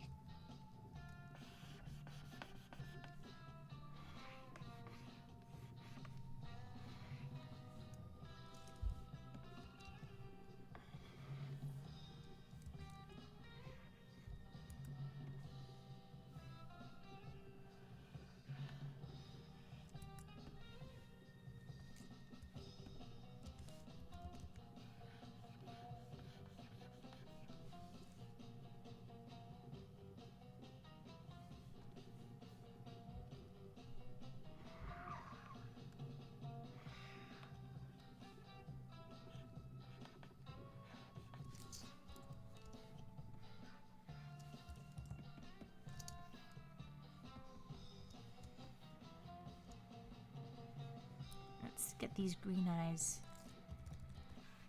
Oop. Why did that not work? Come on. Come on. Oy vey. Come on.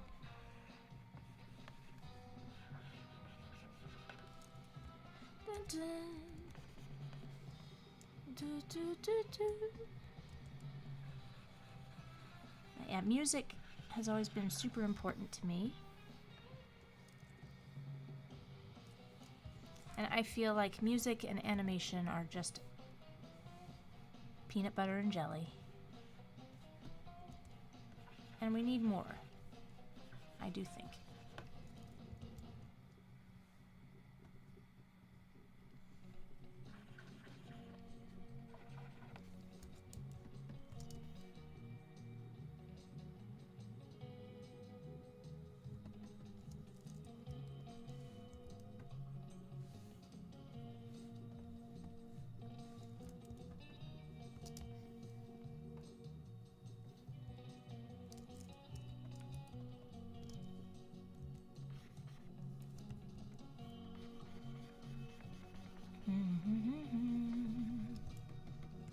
Oh dear.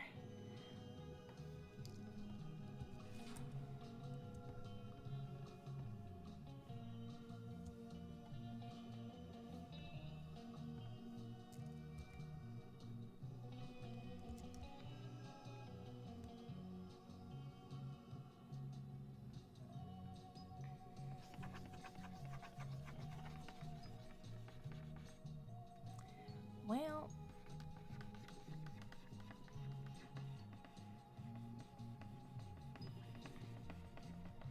okay, I can fix this. I can fix this.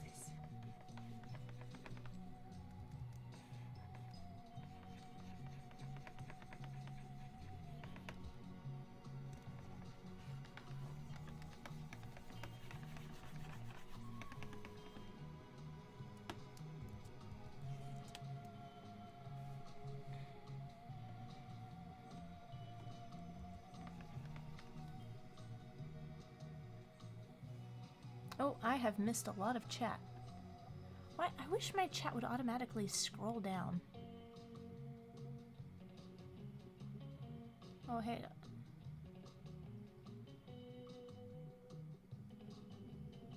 And Livix likes, has watched the short and likes the animation of the dancing ladies. Well, thank you.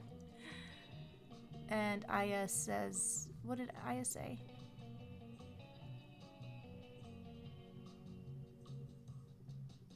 Just thought of the idea of Joanna playing Gartic Phone. I think that would be great. I'm not sure what that means. Gartic Phone would be fun for Joanna to make use of. Can somebody tell me what that is?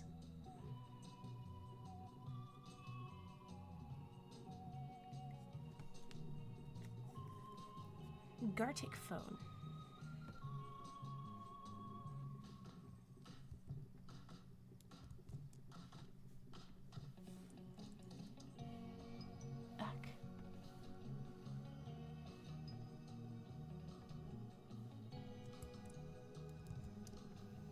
I don't like having that small wedge of space there.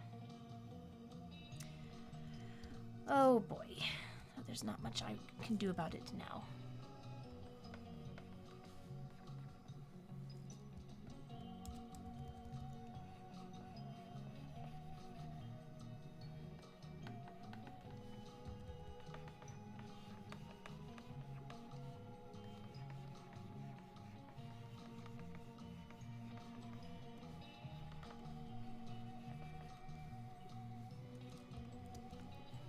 Is Gartic Phone a game? It's a video game. It's like an art game. Okay. Is it like a mobile game?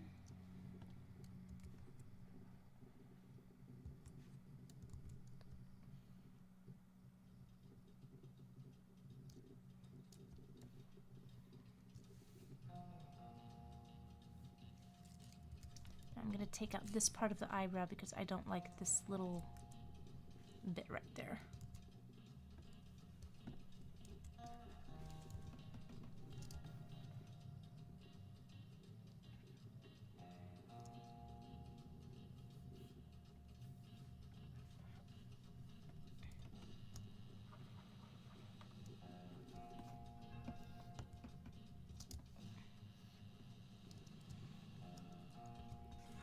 add just a little bit of highlights here and there. Or some lowlights. Yeah, low light.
Okay, no cheats.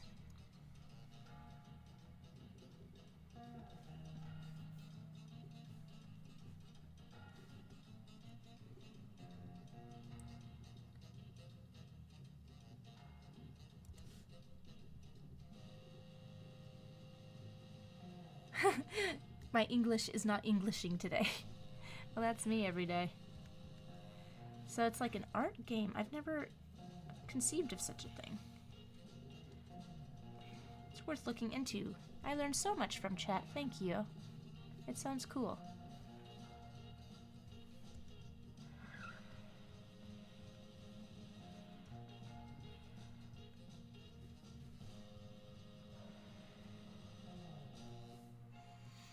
Okay, so I think I've got one done. Now to do Miss Bellum. Hopefully this will go a little bit faster.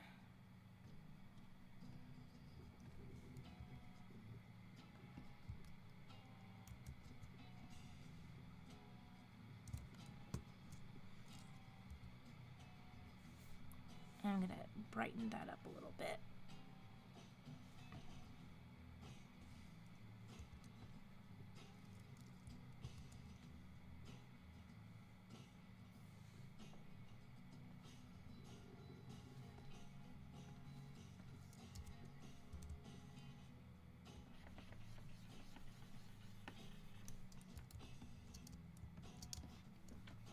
This has to be a colored line. Otherwise it's a little too harsh.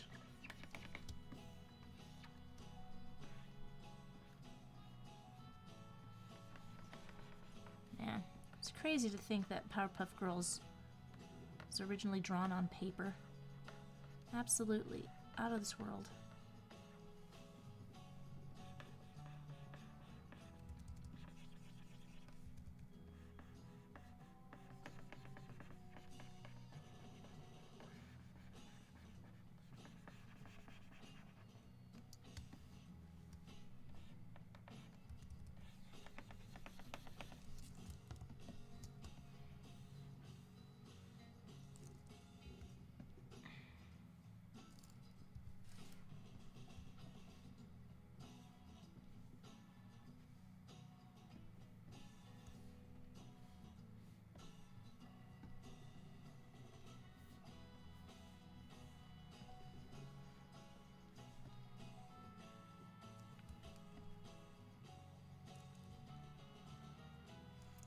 Needs to be a little yellower to read as Miss Bellum.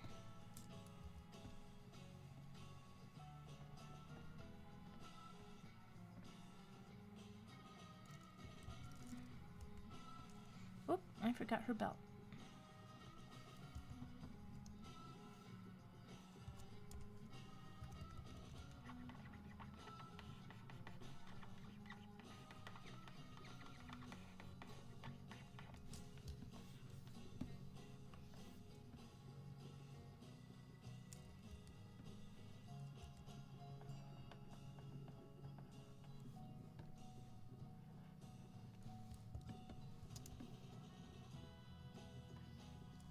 got that backwards.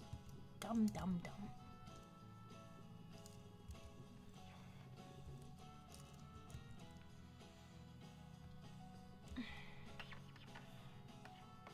Thought it wasn't looking right.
Let's see what else is simplish to do.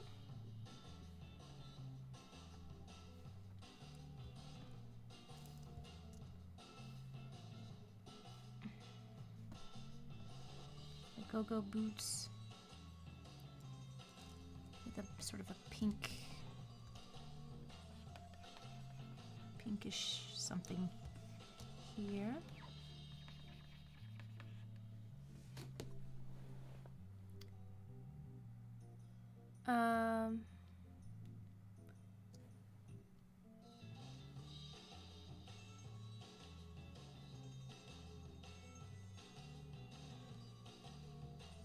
How far can this go?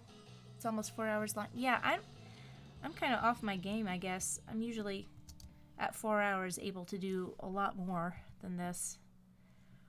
I guess I was just talking way too much. Okay.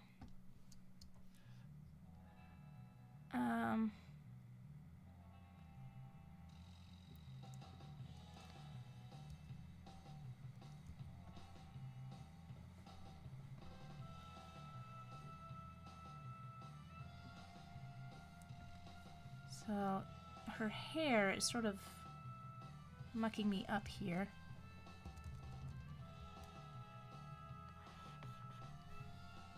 Ugh, it's like a color tangent.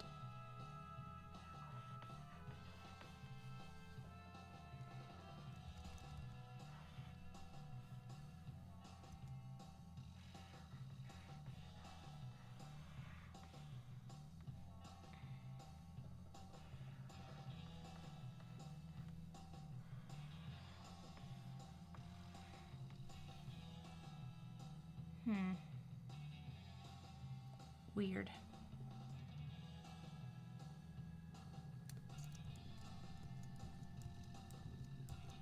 I have to come up with a different solution here.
That's too bright.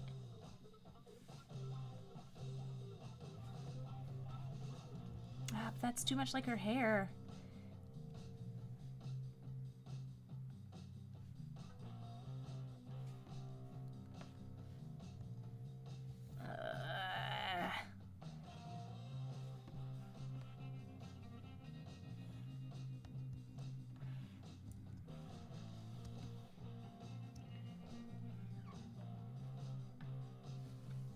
I'm just trying to figure out ways to cheat this.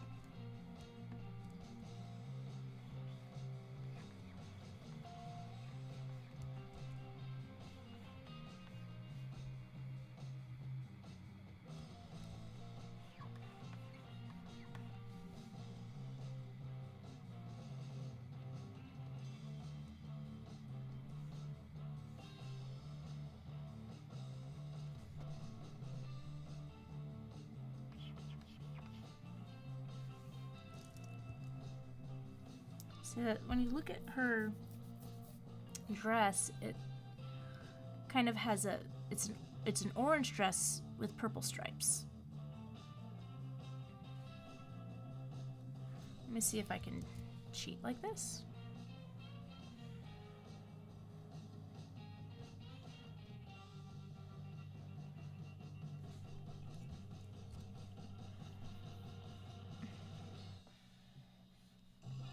It's not magentas, maybe it's reds.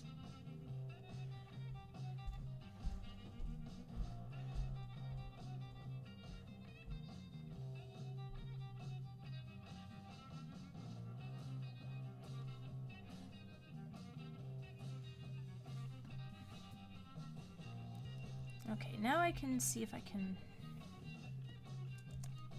put some purple back in.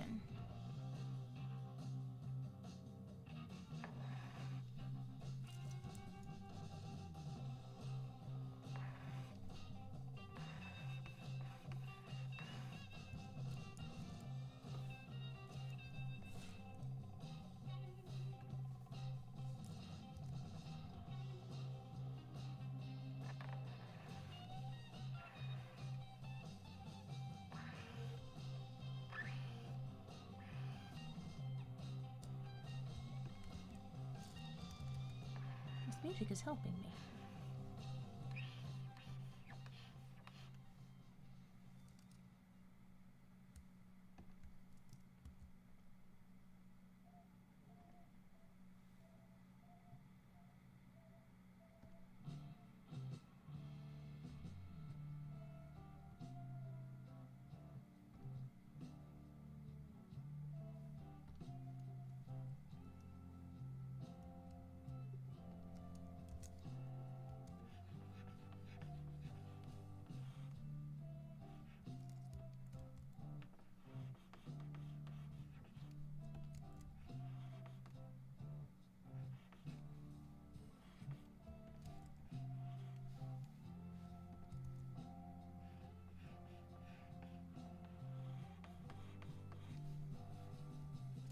So maybe it's not perfectly accurate, but I think it reads well enough.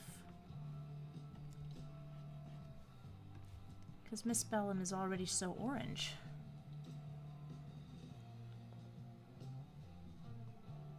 Not to add like a dress with a base of orange is just a bit too much.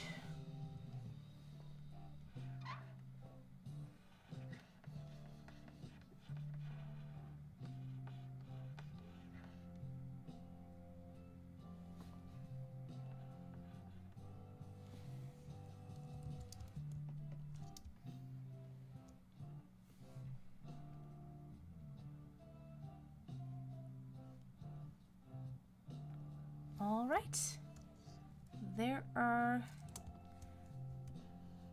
they are. And they deserve a funkadelic background.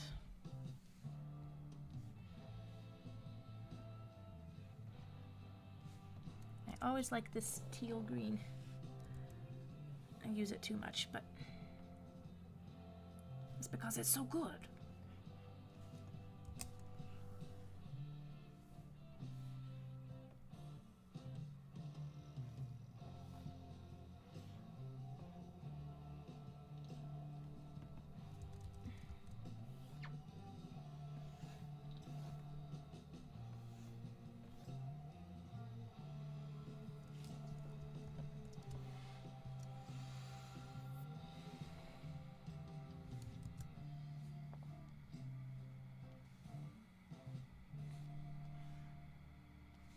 All right, so before we go, phew,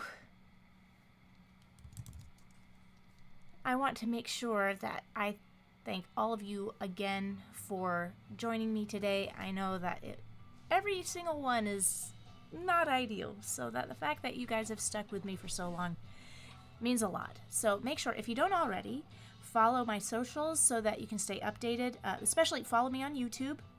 Like, subscribe, follow, whatever you need to do in order to appease the YouTube demons these days, so that you can stay up to date for the big 50th live stream. Is going to be the next live stream.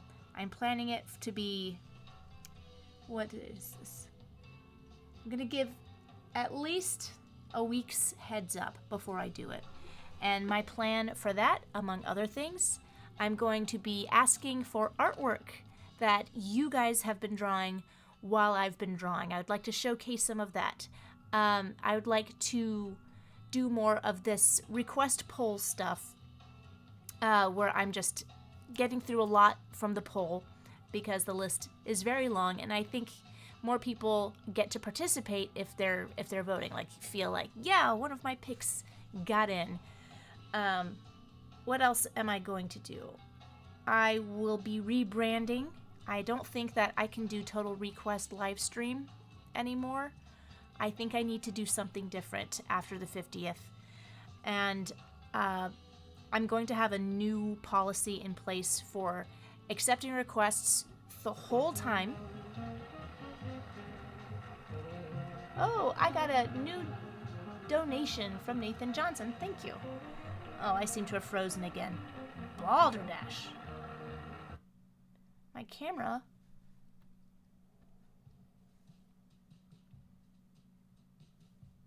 Come on, camera. Can everyone still hear me at least? Crikey.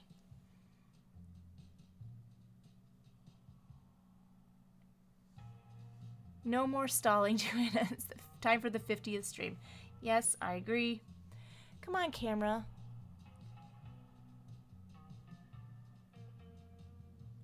Come on, camera.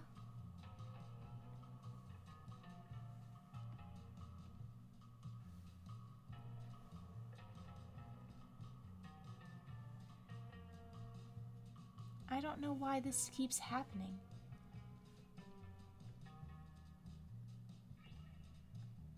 There we go. I think I brought the camera back up. Yes, it just doesn't like to be performing for this long, I suppose.